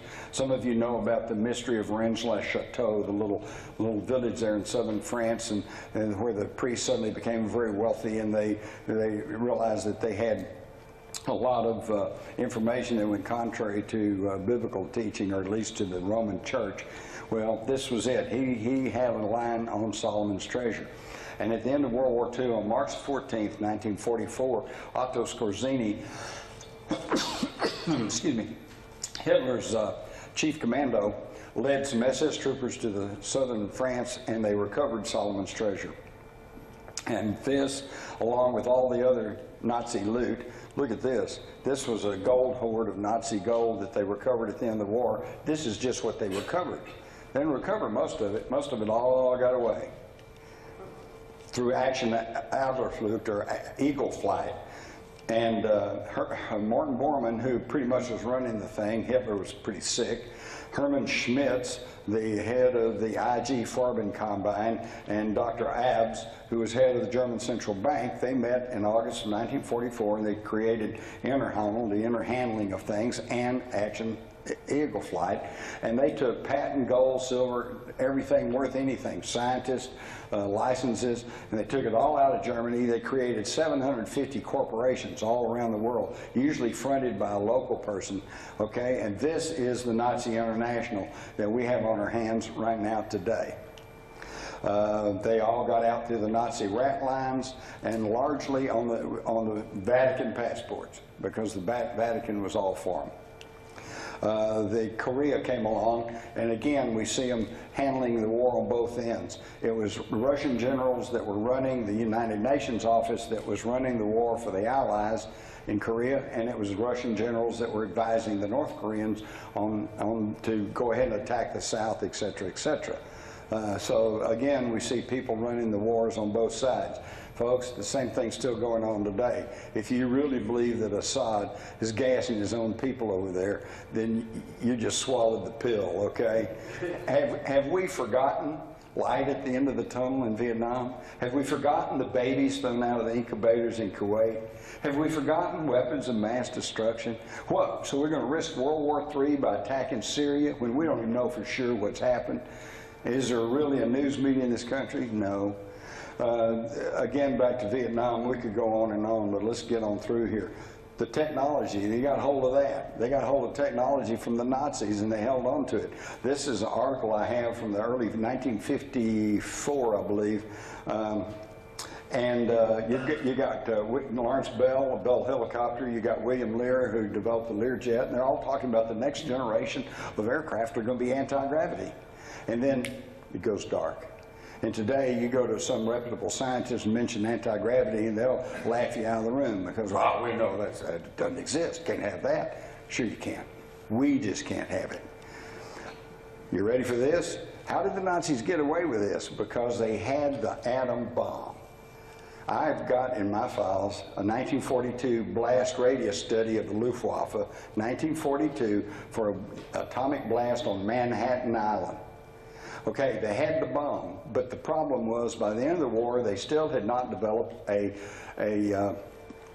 competent, credible, and accurate delivery system. We all know about the V1 bombs, V2 bombs, and their guidance system was they loaded them with just enough fuel to get over London, and then they run out of fuel, and they drop like a bomb. They're pretty crude.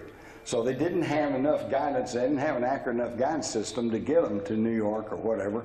And besides that, by the spring of 1945, the Russians are pouring in from the east and Allies pouring in from the west, and they knew then that if they had dropped an atom bomb on Paris or London or New York, that we would have just devastated Germany. We would have left no stone unturned, and nobody wanted that. They wanted Germany to be part of the global financial system. So what did they do? They sent the U-boat, U-234, over, and it carried 2 Me-262 jet fighters, the world's first jet fighters, disassembled, 10 gold-lined cylinders of uranium, 560 kilograms, and Dr. Heinz Schlichte and his infrared proximity fuses.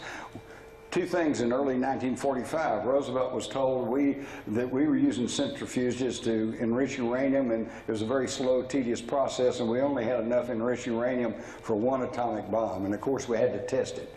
Also, we didn't have fuses fast enough to set off an atomic reaction, but Dr. Schlichte did. So on May the 14th, 1945, this U-234 is taken into captivity. This stuff disappears. And let's look at the timeline. On July the 16th, after they got hold of this enriched uranium and the fuses, we set off our first atomic bomb in Alamogordo, New Mexico, and that very day, it's like, aha, it works. The USS Indianapolis takes off for Tinian. On July the 26th, it arrives at Tinian, and they begin to work putting together the first atomic bomb. And then on August the 6th, they take off and they bomb Hiroshima, and a few days later, they bomb Nagasaki. Where did they get the uranium? They got it from the Nazis. They swapped us nuclear technology in exchange for immunity. They also had flying saucers on the drawing boards, and they also had other things. They had the Bell. This is a rotating vortex energy manipulation device.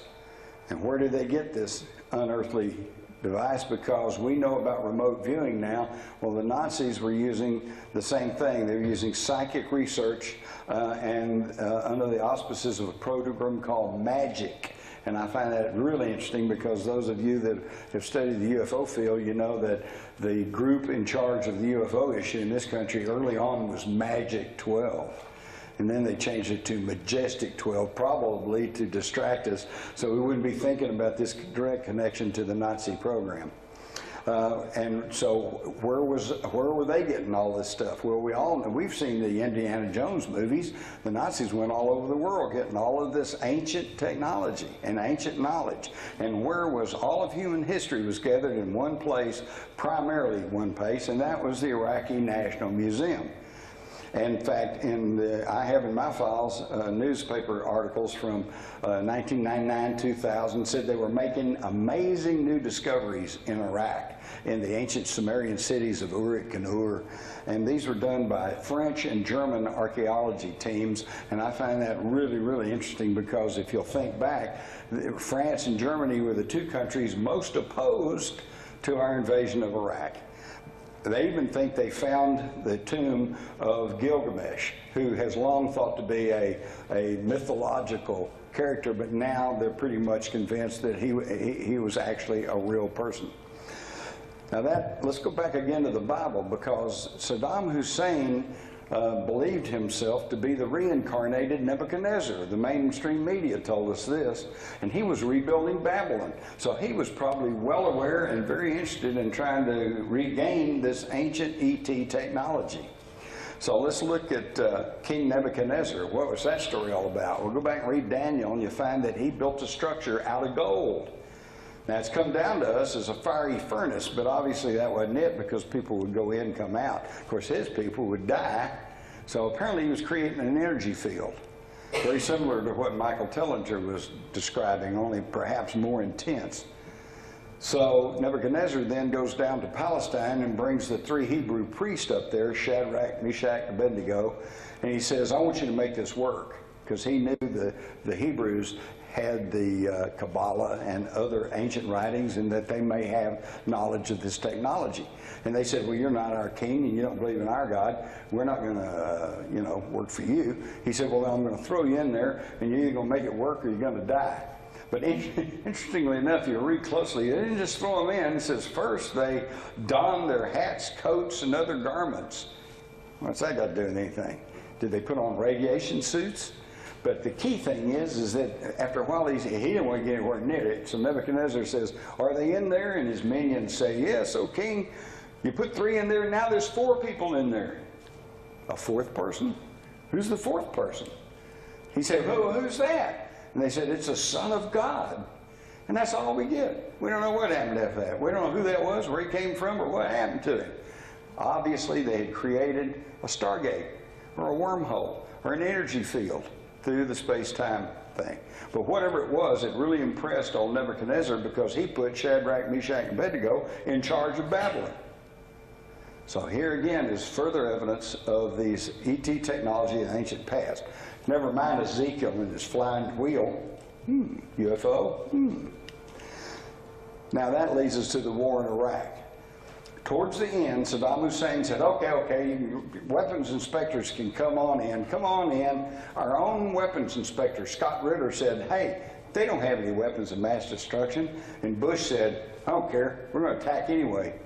So sure enough, in April 2002, boom, we attacked Iraq. Now, and a lot of you may not remember this, but there were more people demonstrating against our attack of Iraq than ever demonstrated against the war in Vietnam. But it didn't get any coverage, okay? So how did we get in that war? Well, Hermann Goering explained it quite well at Nuremberg.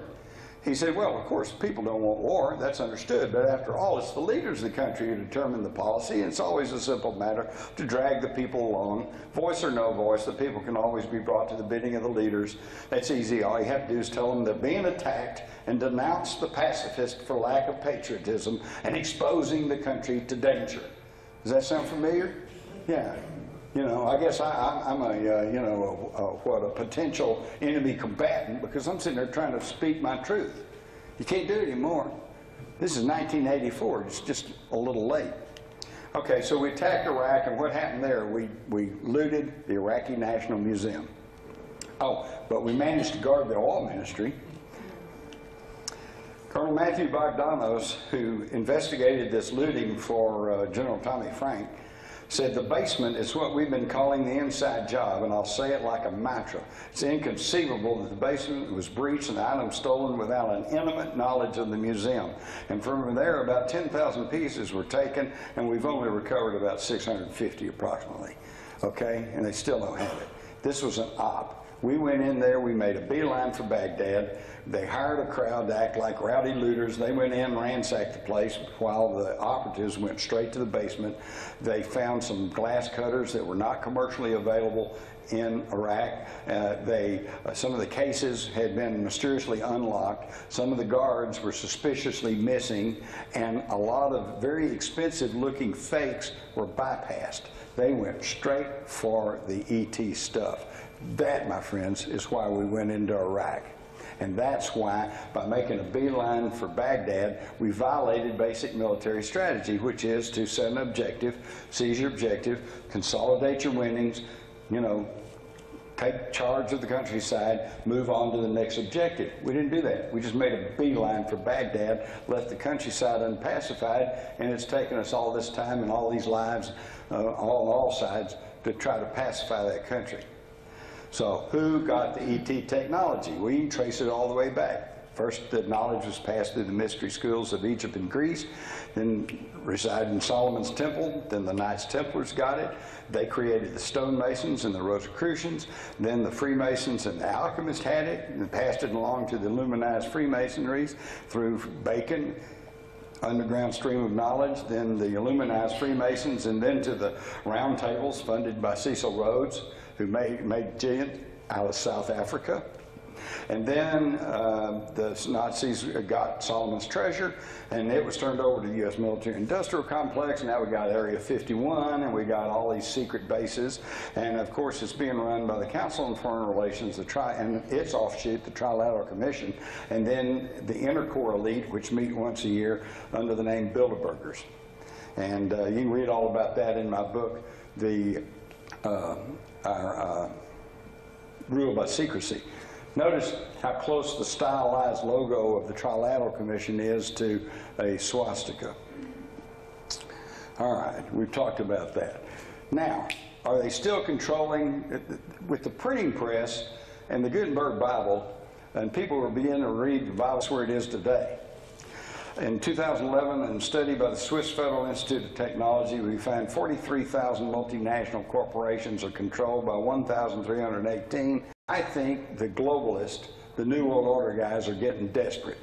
They know they're losing, they know they're on a losing streak, and they know that we're getting smarter, and we're getting on to them, okay? And you can hear people, maybe not here in Dallas, thanks to the narrow-mindedness and conservatism of the Dallas Morning News, but you can listen to talk radio, you can look at alternative media, and you find that people are waking up all over the place. And they're getting pretty desperate. But here's how they do that. You ever heard of the Exchange Stabilization Fund? That's a little-known office within the Treasury Department that controls the New York Federal Reserve Bank, which in turn controls the whole Federal Reserve System. It also handles the CIA's black budget, which is not inconsiderable, and it is the architect of the International Monetary Fund and the World Bank, the two big financial institutions that have total power over all these countries that they loan money to, and you've never even heard about it. Also, in 2006, Obama visited the G20, which is all the first world people, and he signed us on to the Financial Stability Board, which sounds kind of good on paper. It's this is going to stabilize the world's currencies, and it's going to standardize everything and tell all of the world banks and get them all in line. Okay, well. This Financial Stability Board is, number one, composed of the central bankers who are the problem, and it's also formerly was the Financial Stability Committee of the old Bank for International Settlements, which was a Nazi-run bank. So again, we have the fascists and the Nazis are now running the world economies. That's very centralized control, and that's how come that you had, since 2008, people in this country have lost their homes, they've lost billions of dollars, and who's gone to jail? Nobody, except Bernie Madoff, and that's because he was ripping off the rip-off artist, okay? Now, quickly, you go back to Sulla, the great Roman leader and general, and you find that he founded a college in Rome dedicated to ISIS. You find Julius Caesar, who claimed the lineage from Aeneas, the father of Romulus and Remus, who is said to have been the son of a hybrid between a human and a non-human, the goddess Venus, also known as Hathor to the Egyptians, Azeroth to the Sumerians. So we see the same people, the same personalities, and the same clique of people trying to run the world, and it's all in the bloodlines. Of every presidential election since, and including George Washington, has been won by the candidate with the most British or French royal genes. Of the 42 presidents up to Clinton, 33 were related to two people, either Alfred the Great, King of England, or Charlemagne, the King of France. In 2000, I got onto this because Burke's Peerage, a very prestigious genealogical publication in England, predicted that George W. Bush would become President of the United States. Why? Because although Al Gore also was a blood relative of the Windsors, the Bush family were closer blood relations to the Windsors, and the closest blood relation always gets to be president. So what we now know, and is beyond controversy, is that Al Gore won the election. But they stopped, the Supreme Court stopped the recount and appointed George W. Bush president. And we know what's happened since then. 9/11, the Patriot Act, the Military Commissions Act, Homeland Security, et cetera, et cetera. Are we safer today than we were then? I doubt it.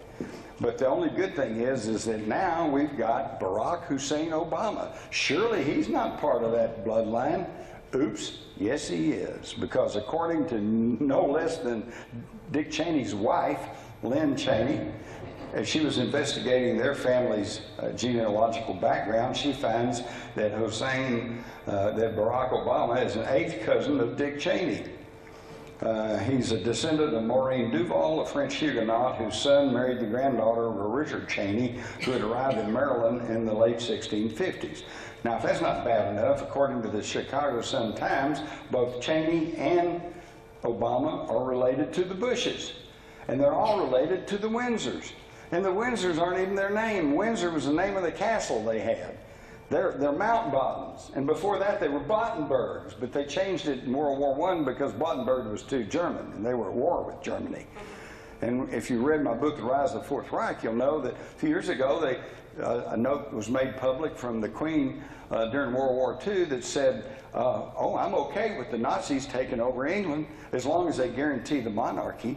In other words, if they let us stay in charge as the royals, then that's all right. Nazis can take over the country. Thank goodness for Winston Churchill, right?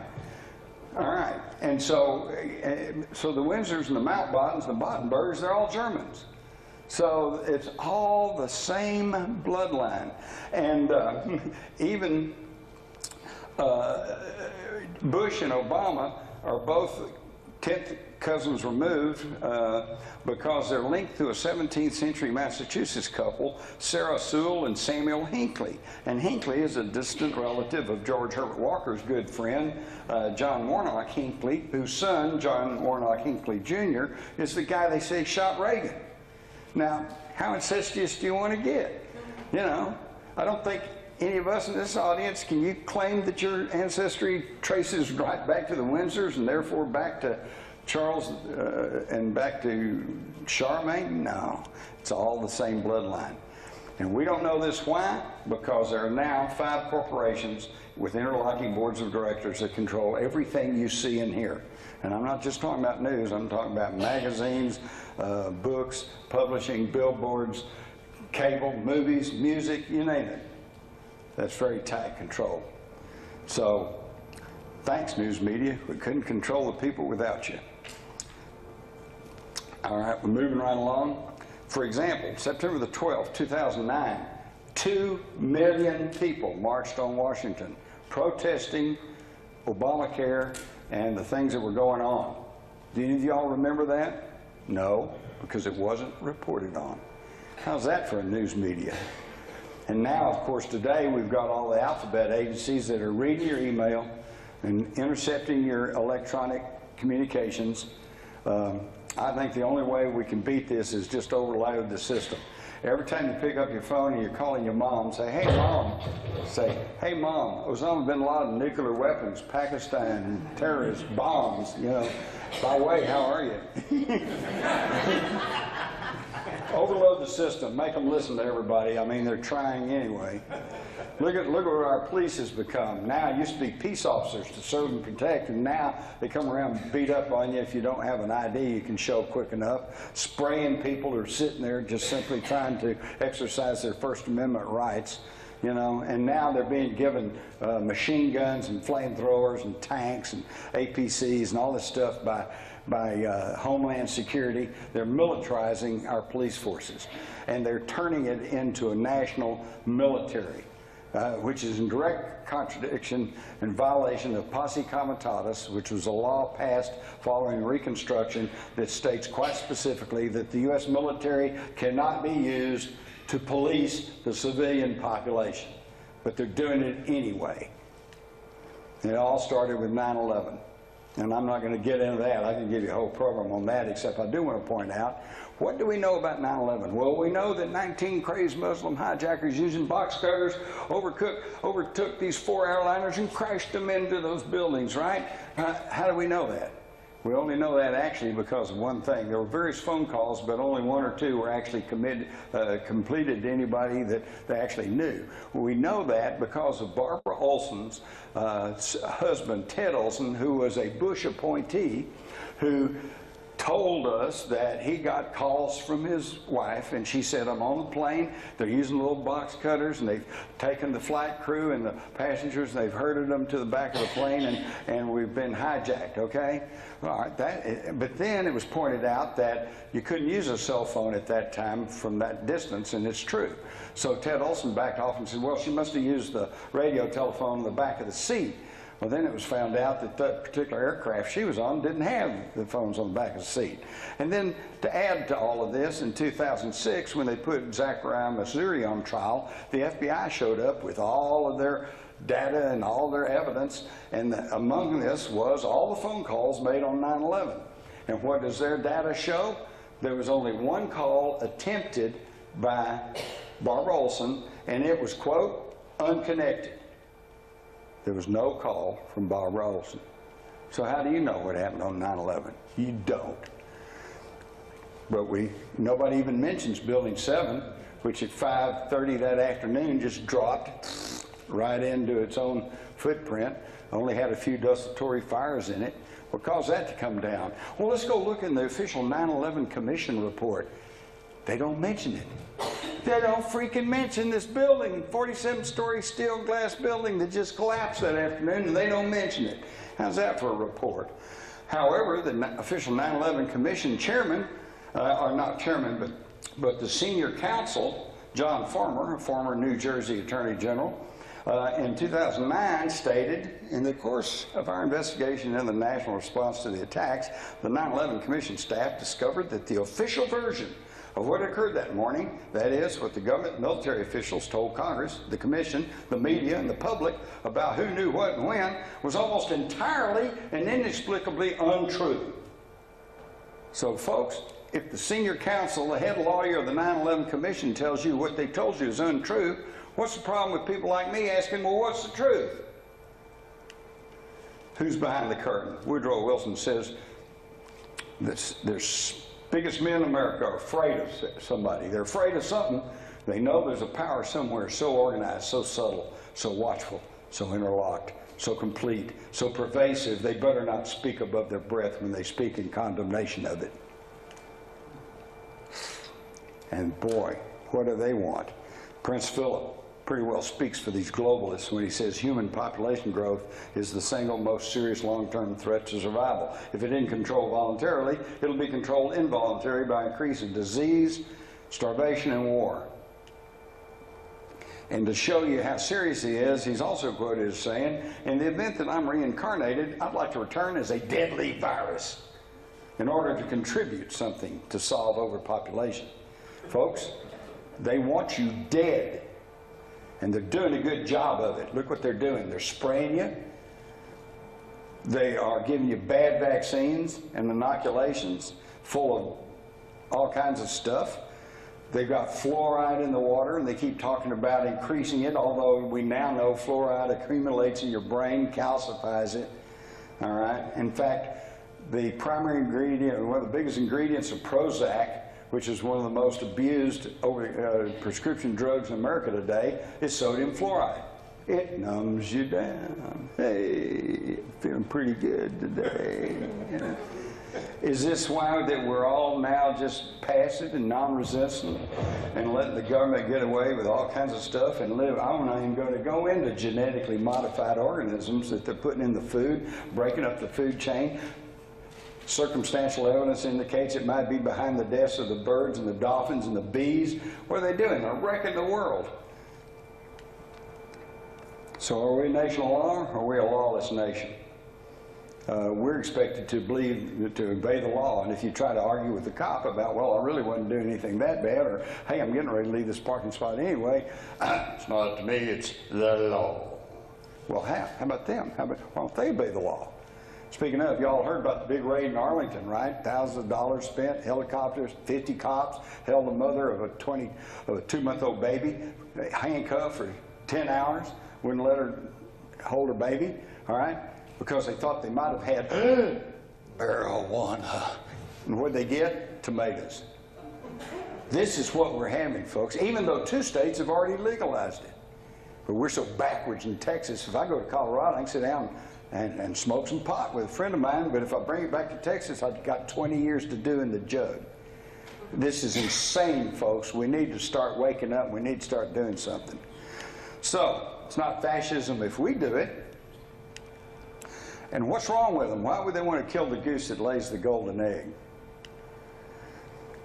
So yes, there's still somebody here, because all you have to do is look at the historical evidence.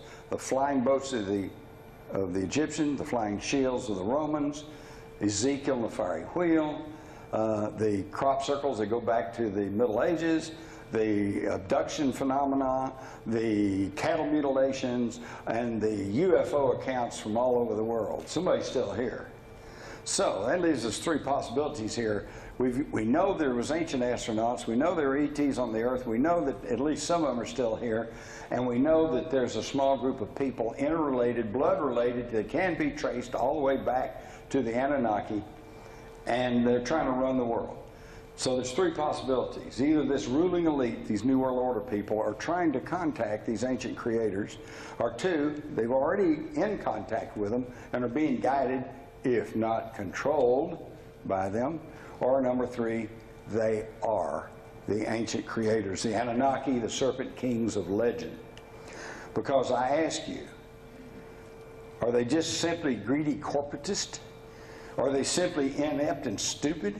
I don't think so, because if they were inept and stupid, occasionally they'd make a mistake in our benefit, right? But it doesn't happen. Are they merely corrupt? Or, and I raise the question quite seriously, are they even us?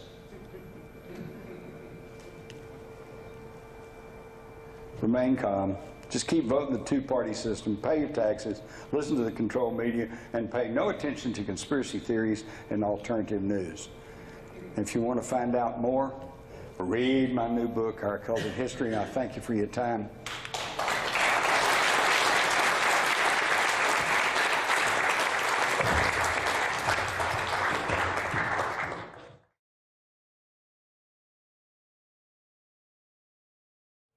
All right, well, we each went over just slightly.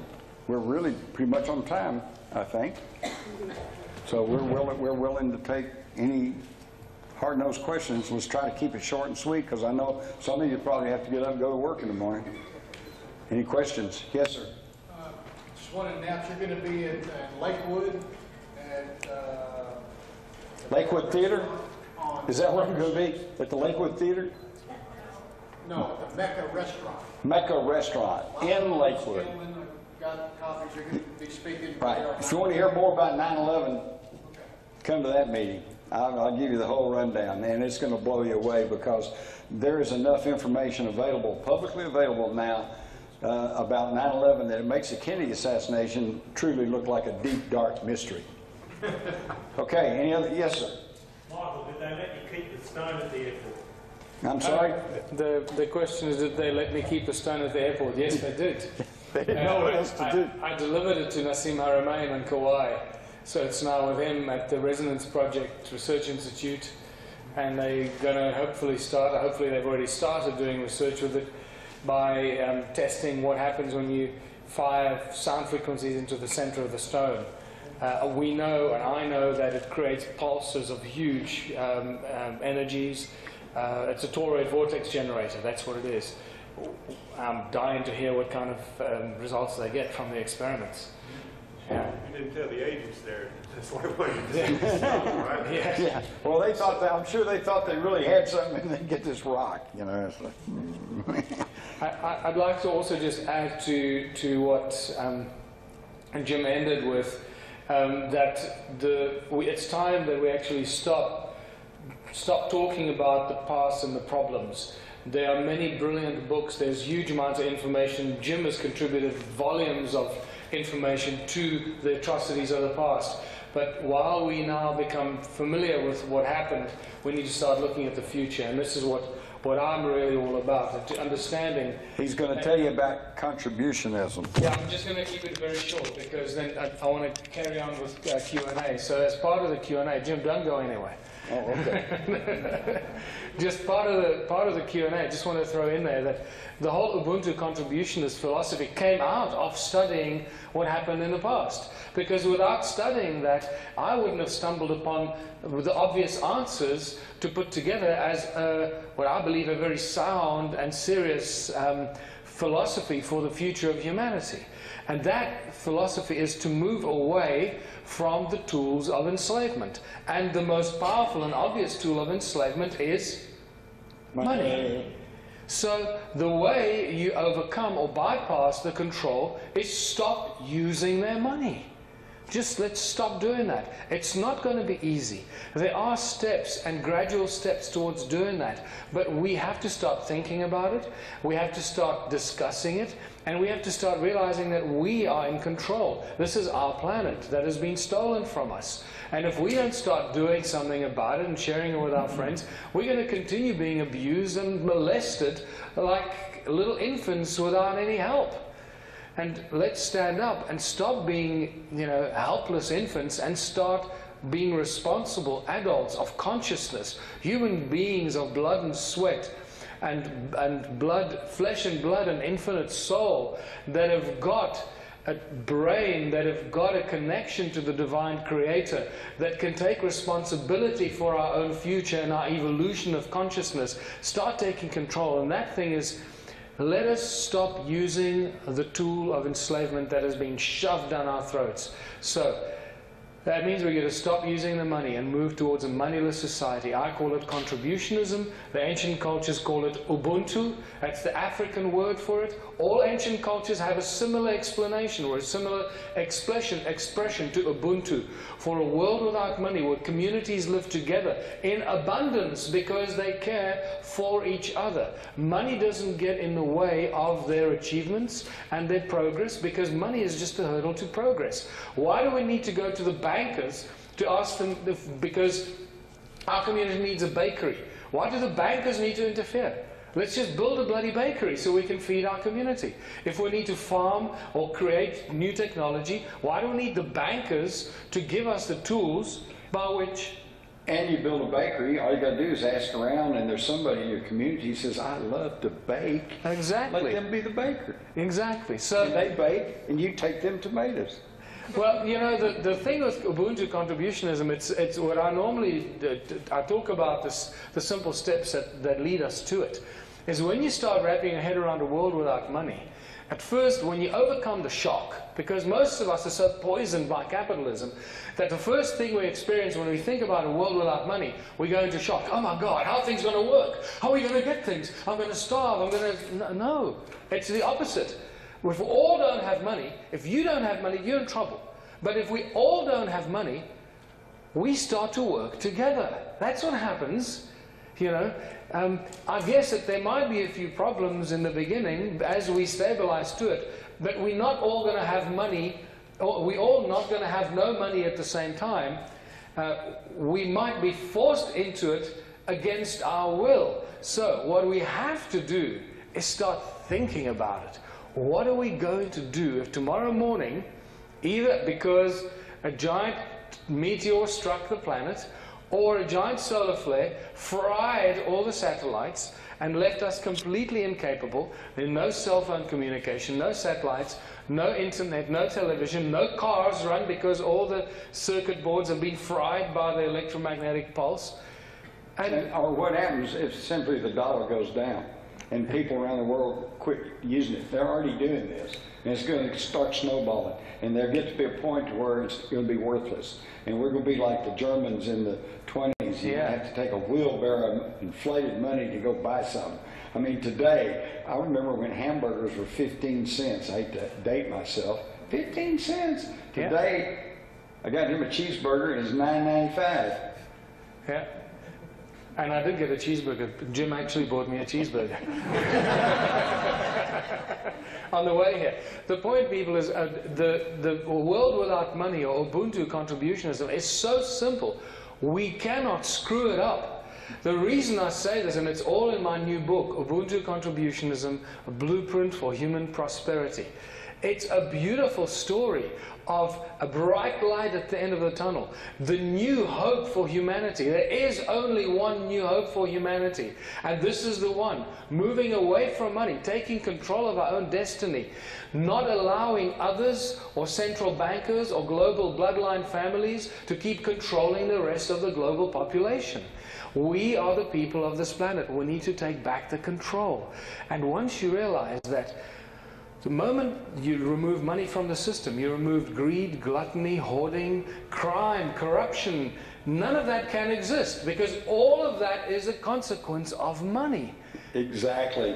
Right now today, you're not going to hear about this in the establishment media, but there's probably half or more of the potential taxpayers of this country today who are not paying any taxes.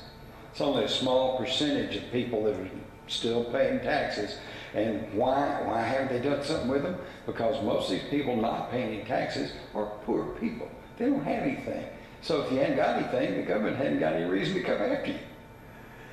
So exactly, the thing is what Jim is really saying, what points out is that the banking families, and as you can see, they're extremely powerful. They've stolen this planet from its people, okay? And we need to take the planet back. And they can play this game for a lot longer than we can. They can keep issuing pieces of paper with fancy logos on it and telling us it's really valuable. Or we can say, you know what, I've seen through it now. It's just a piece of paper with your stupid logo on it. I don't see any value in it. Okay? The value is in the people in my community. Because it's the people that do things. Money does nothing. People do everything. People plant the seeds. People grow the food. People create the building materials and the technology. People build the bridges. People solve the mathematical equations. People create the art.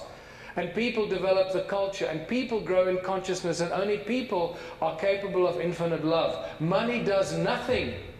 It gets in the way of all these things. The sooner we bypass the money system, the sooner we start living in abundance. Now, I think I've said enough, and it's late, so I think let's just walk away from here. What I'd like you to look for is, look for my new book. All of you that are here will get a free copy, a free version of the ebook by virtue of being here. That's my contribution towards this evening. And please read through it and go through the process of how do we move off a money-driven society into communities of beautiful united communities where people choose where they live and don't live somewhere because of economic circumstance. And because they choose where they live, the communities they live in, they contribute towards the greater benefit of their community based on what their God-given talents are or their acquired skills are. So I'd like to plant the final seed with you. Leave here thinking about moving away from the entrapments and the enslavement of the global population. Be a seed of consciousness. Think about this. Discuss this with everybody. Don't be afraid of your knowledge and what you know. Share this with everybody. Let it be their problem, not your problem if they don't know what you're talking about. And don't let them use the excuse of bullying you. I've never heard of it. Or what kind of rubbish is that? What on CNN? Yeah, exactly. So be a seed of consciousness. Talk about it. Share this information, inform yourself more how we can move from money-driven, capitalistic, greedy societies to beautiful, united Ubuntu communities that live in abundance because everybody contributes a little bit towards the greatest benefit of everyone. With a little bit of contribution, the abundance, and as you start thinking about this, the abundance is so insane, we cannot comprehend the kind of abundance that we will experience the moment we start approaching life in these Ubuntu communities the way that I sort of have been proposing it for the last number of years. Today, I got him a cheeseburger at the Cheesecake Factory. And they brought this just immense amount of food. And we weren't all that hungry, and so there was a pile left. And we asked the waitress, what do you do with all this food that's left over? Some of it was, you know, perfectly good, hadn't even been touched, okay? She says, well, we went through a conversation, but essentially, by law, they have to throw it away. Excuse me, and we have children starving to death in this country right now, today? And speaking of, let me leave you with this. This is not only proof of conspiracy, but proof of the greatest conspiracy taking place on this planet right now today. While we're sitting here talking, most of you obviously are well-read, you're thinking people, you know that we have the technology off the shelf available today to give basic food, clothing, shelter, and medical attention to everyone on this planet. And yet we also know, we don't like to think about it, but we know in the back of our mind that even while you're sitting here listening to me, there are literally thousands, if not millions, of children starving to death around this planet. Now, why is that? I don't want that. Michael doesn't want that. I'm sure none of you want that. Why? You get past the facile rationales. It's politics, it's transportation, it's money, you know. It comes down to one thing. It's that way because somewhere, somebody wants it that way. Yep. And you've got to understand that, and we've got to change that. And I really thank all of you. Let's all go off and think about what we can do to make this a better planet. Thank you for coming, people. Jim, I got a question for you real quick. You said that you think that the looting of the Baghdad Museum was the motive for the Iraq War. In your opinion, what would be the motive for invading Syria? Well, because you have to go back to the Gerald Ford administration, our only president who was never elected as president. Okay, and he was appointed by Nixon to fill the vice presidency's vacancy when Spiro Agnew got in trouble and was bounced out. And so during his short little presidency, his chief of staff was Dick Cheney. His defense secretary was Rumsfeld, the same guy that gave us aspartame. Okay, good old Donald. Thanks, Donald. And back then, Rumsfeld issued a Pentagon position paper that called for increasing U.S. military presence in the Middle East to gain control over their oil supplies. And that included knocking over the countries of Syria and Libya and Iran, Iraq. So this is a long-standing plan that they've been working on for a long time. And then the thing that really gave them the impetus to continue and to go further with their plans, of course, was 9/11. Now, if you go back a year before that to September of 2000, you find that the neocon think tank Project for a New American Century produced a position paper called Rebuilding America's Defenses in the 21st Century. And in there, they call for increased U.S. military presence in the Middle East to gain control over their oil supplies and knocking off the governments of Iran, Iraq, Syria, Libya, okay? But the authors of that report were pretty prescient. They wrote, this is going to be a hard sell to the American public unless there is a catalyzing and catastrophic event like a new Pearl Harbor. Yeah, a year later they got it. Yes. Well, why are they publicizing that we're going to be here, we're going to be there, we're going to do it in 3 days? We're going to, you know, why publicize what your strategy is if it's well, it's not going to be a Pearl Harbor? We all know about it now. They're going to be interested in that. Right. Yeah. Well, they are. They're area, and then now they don't even care whether you believe it or not. Marathon bombing in Boston. Who were these guys with the contractors? What were they doing there? What were they pulling out from under the bleachers? Why was there a black van there? Why were the cops facilitating their entrance and exit? Why aren't we even being told about it? Why ain't anybody even asking these questions? They're in total control now. They don't even care anymore. But there was a 19-year-old with a gun, and that's dangerous. Oh, yeah. Oh, yeah. Yeah. I think one very important point that has been left out of the news is that Gaddafi in Libya was trying to bring various African nations together on Yes. a gold-backed currency. And issue a dinar backed by gold. Yeah, and get rid of the international banking system. Exactly. These nations, the ones, and saying back to your question and yours, why Libya? Libya and Iraq and Syria, and these are the countries that were not under the domination of the international bankers. So what they're doing is they're using our sons and daughters as their police force to go around and enforce the international bankers' will. That's exactly what's going on. Oh, it's, all wars are bankers' wars. Bankers run. Smedley Butler, the general of the Marine Corps, back in the 30s, wrote a book, says war is a racket. Said the bankers loan money to these other countries, and if they don't pay, they send in the Marines. It's exactly, this is what it is. Now here's the thing, President Bush couldn't get it right, so I'll say this correctly. Fool me once, shame on you. Fool me twice, shame on me. Yeah. Well, they fooled us 3 or 4 times now. How stupid are we going to be? Okay? But I also just want to add to the same thing that JFK did here by issuing the United States notes. Exactly the same thing happened in South Africa in the 50s, when the father of apartheid, Hendrik Verwoerd, who made the mistake of setting up the separate development principles that became known as apartheid. I don't think he was as evil as he was turned out to be. Okay, that's a whole other debate. The one mistake he made, he was set up the apartheid or the separate development philosophy. What he did do, he's removed the printing of the South African Rand from the South African Reserve Bank. He printed it for the people, by the people. They assassinated him, and then within a week, the South African Reserve Bank started printing the Rothschild-owned money, just like what happened to JFK.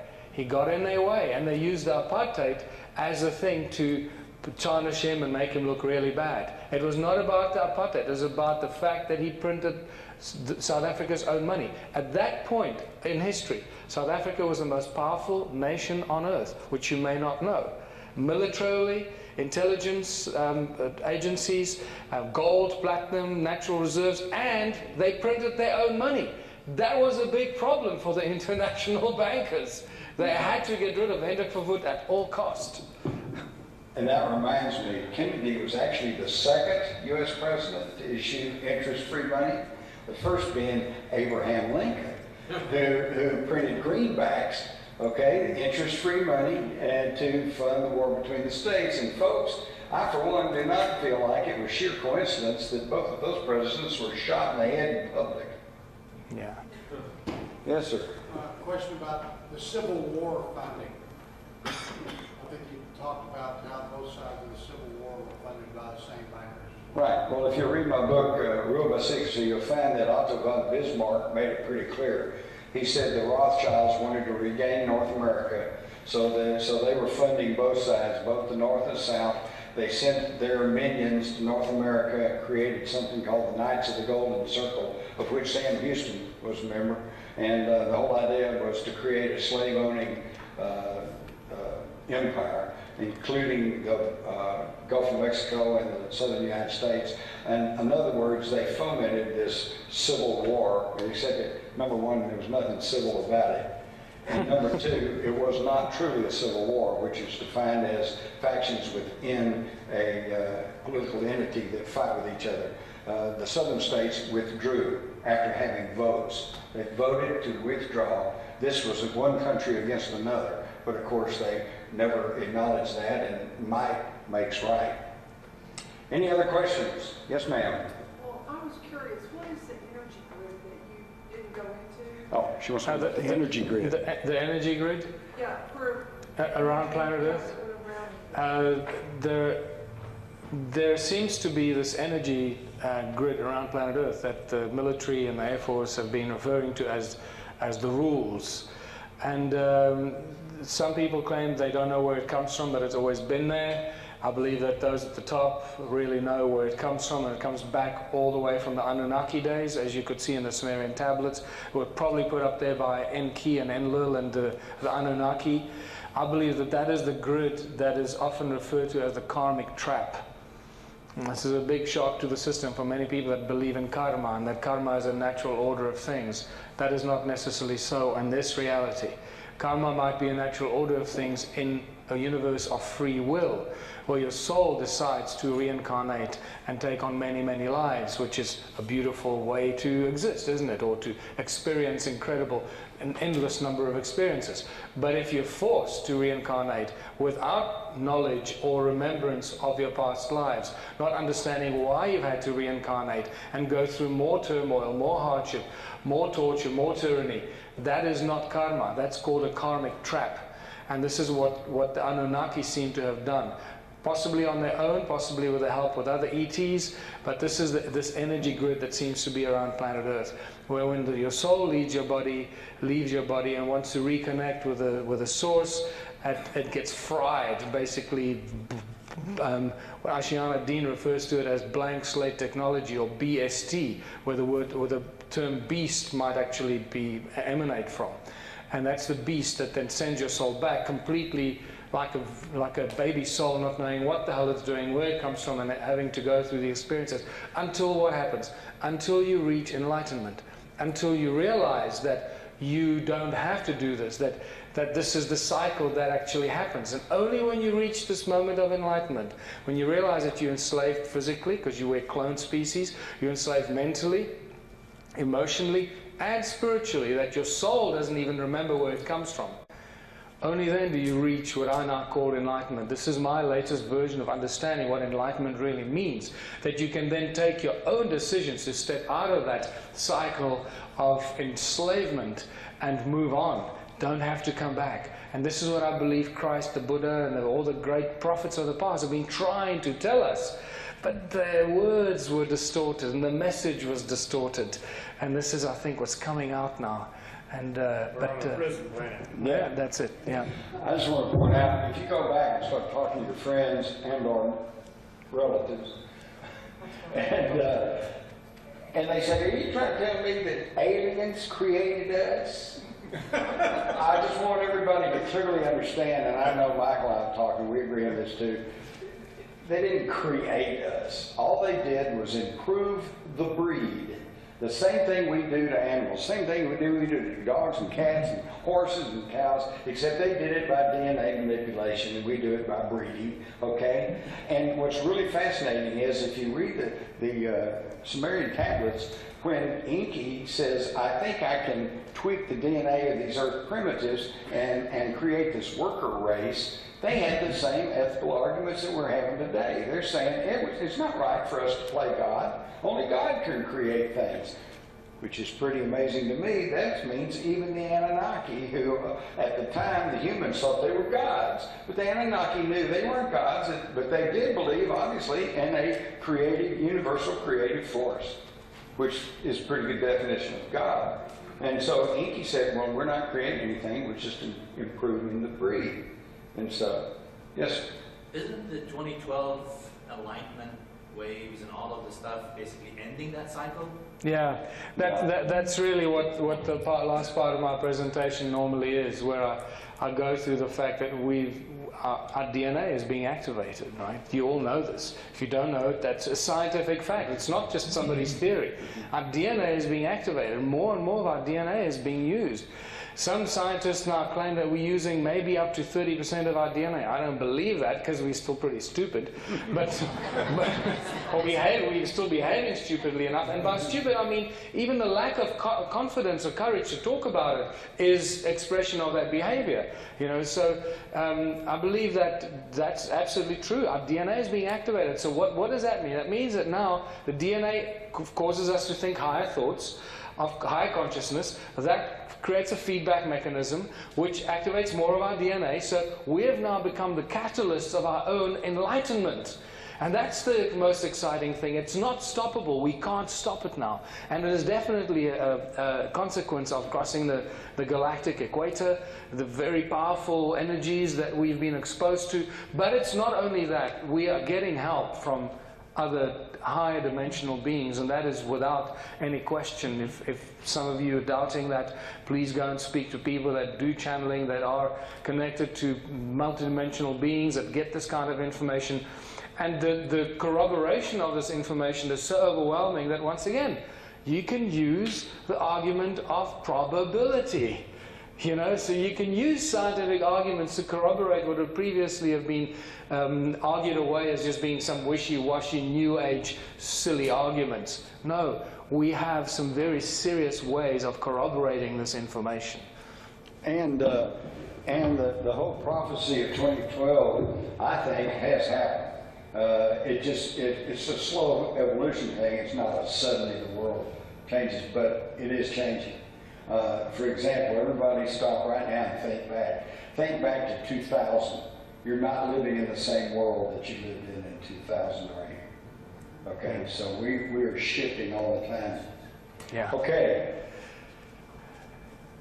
Just one point. I think it's very important when we're thinking about ourselves to make a clear distinction between us as created by the Creator and the vehicle we happen to be using here now, like our car parked out in the parking lot. We'll exchange these vehicles out. You're talking about my meat sack? You bet. Okay. And we are independent of that, and our thoughts can completely control the condition of it. Right. Thank you. In fact, I wanted to tell the lady back here, I'm going to ask about this energy grid. You know, as you well know, science confirms that each individual is surrounded by an energy field. We are energy beings, okay, inhabiting these meat sacks. And the meat sack degenerates and falls apart and goes away, okay, disintegrates. But they've actually done scientific studies to show that when people die, your energy field does not disperse, it does not disappear, it goes up and it moves on.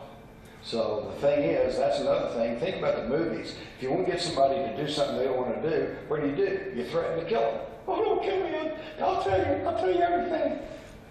If you lose your fear of death, you're free. Okay? And I'm here to guarantee you, when you die, that's not the end of it. You're just going to go do something else. Right? I think we need to call it a night. It's getting late. But we're only 10 minutes past, so we're doing pretty good. What is this is for Michael. What is the possibility of tours in Southern Africa? Very, very distinct possibility. Louise and I started planning our very first tour as a result of our event at the Dowsers conference last July. Sandy Mack, jokingly said, for those people who want to go to South Africa, please come and see me. And about 60 people descended on it. It's like, whoa! So we're actually doing it, and we're doing the first tour to South Africa probably in January 2014. So if you're interested in coming on the tour, please subscribe to my articles on my website, michaeltellinger.com, or go to my website and we'll be posting the information of the future tour there. And it's going to be quite magical and quite special, especially the first one. Louise is putting together an incredible itinerary of incredible places and special sacred sites. You know that we have a crater in South Africa that's the same size as a crater in Arizona? Nobody knows about it. Yeah, it's amazing. And it's right there next to Pretoria. It's like the crater, not in the middle of anywhere, right next to LA. And nobody knows about it. Nobody goes there. So we'd be visiting very special and unique places that are not generally known to the average populace. So check us out on the internet. And I want to say from my side, thanks very much for coming. It's a great pleasure being back in Dallas. We'll be back in a year. And I'd like to thank Jim Mars and his wife Carol for putting us up and being gracious hosts and looking after us. It's an absolute honor to be sharing a stage and in your presence, Jim. And we'll be back next year with more information. And join the Ubuntu movement. Don't be scared. Please join the Ubuntu movement. Everything on there is free for anyone to download. Start an American Ubuntu movement. I've started the political party in South Africa, the Ubuntu Party. I'm running for president in next year's election. And I know it sounds crazy, but we're doing it. Now imagine if we can have an Ubuntu America, UK, Australia, Canada, Ireland, Scotland, or wherever, and in each one of those countries we have an Ubuntu Party at the next elections running in the elections with the same philosophy of breaking down the central banks, issuing a number of processes to moving the country off a money system by slowly but surely weeding the system off it and giving people absolute freedom. Can you imagine if this can happen like this? And we can shift global consciousness very, very quickly, even on a political level. And on the political level that we will get mass exposure. I'm not doing it because I want to go into politics. I'm doing it because in South Africa, every political party has to be granted the same exposure on national television. That's why I'm doing it. So that we break down the government structures and introduce the whole philosophy of Ubuntu. Not because we want to go into politics, okay, so don't get confused. And if you think that can't be done, go Google up and study Iceland. Iceland has thrown out the bankers and they're prospering. Also, there is a community that is autonomous in Italy called Damanhur. D-A-M-A-N-H-U-R. Damanhur. Okay, we need to check that out. It's very interesting. Damanhur. Okay, anybody want to stick around? We're here, but anybody needs to go, feel free to go. Thank you all. Thank you for coming, people. Yeah, I honor you for coming out. All right, so that person next to Jim Mars is Michael Tellinger. If you saw my episode yesterday, episode 1, I did a 3-hour video on that one. Jim Mars is great. I love how they get to do Q&A and they've got the answers in their head. They don't need a teleprompter. They don't need notes. They've done their research. They've studied for a very long time. They've written books on it, and a lot of people still don't know who they are, what they do, what they're trying to do. The sources that they have used, and a lot of the sources is basically based off of those up there that think they're controlling everyone, and unfortunately they are.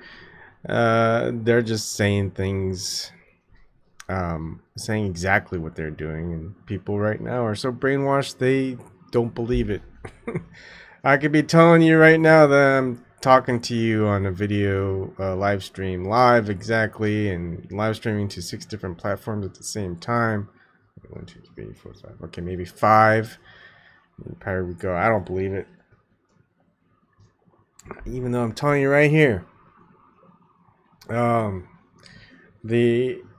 explanation's pretty good. I may have to rethink a couple of things, but that's fine. I know I'm gonna be wrong and wrong and wrong until I'm right, and when I'm right, I'm gonna know. But until I get to that point, I'm gonna have to make mistakes. I'm gonna have to be wrong, and I'm not afraid of that. No one else should be. No one's gonna have a perfect record. If you have a perfect record, why are you here? Why are you human? Why are you watching me? So we're all gonna go through the same processes together. Every one of us eventually. Everyone's a lot of people do it alone. A lot of people find groups and they go to these events, and that'd be great to do. A lot of people have the means. Maybe some people stop along the way. Maybe people don't follow through. Maybe some people actually follow through all the way and they continue on with a lot of people who are doing this. What I don't see, and which is kind of sad, is like I'm 40. I turned 40. I don't see any 30-year-olds or 20-year-olds doing this. It doesn't have to be exactly my way. It doesn't have to be doing this. I haven't found any yet. Eventually, I'm pretty sure I will, and I hope so. Because when a lot of these older folks who've been fighting this fight for a long time without the technological means to really expand, although they've got quite a number of followers, their age is getting up there, and there's fewer and fewer. I mean, Chamish, Barry Chamish, which I showed earlier, he passed away in 2016. Jim Mars passed away in 2017. So who's taking their place? Who's doing the research that they've been doing the research on? Who's trying to connect the dots and kind of expand and kind of look through more historical documents, look through more current event stuff that's going on through science and technology, and seeing how it relates to ancient technology, ancient history. So we've got to find a way to find each other, and then when we find each other, not be butting heads. Of course, I'm pretty sure that there's going to be some controlled opposition in a way, but you know what, a lot of those controlled opposition, they don't do the long haul. You're not going to find someone who's been doing something for 1, 2, 3, 4 years where they've got like less than 10 people viewing at the same time, or they got views in the like the low 10, under 100 or in the hundreds, you know, and then eventually they might get a little bit bigger in like 5, 6, 7, 8 years. No, you're going to have people have these videos where all of a sudden they're in the hundreds of thousands of views, hundreds of thousands of subs, and they're going to kind of lead them away. That's the controlled oppositions. They don't really have a long end game. They manipulate things to manipulate perception. They're very good at playing tricks, playing in the shadows. And so a good way to tell is just people just keep carrying on. They don't quit.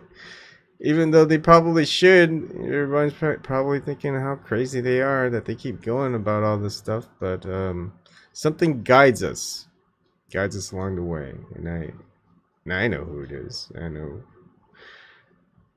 that I'm not alone, that there are others, however little, but that's fine.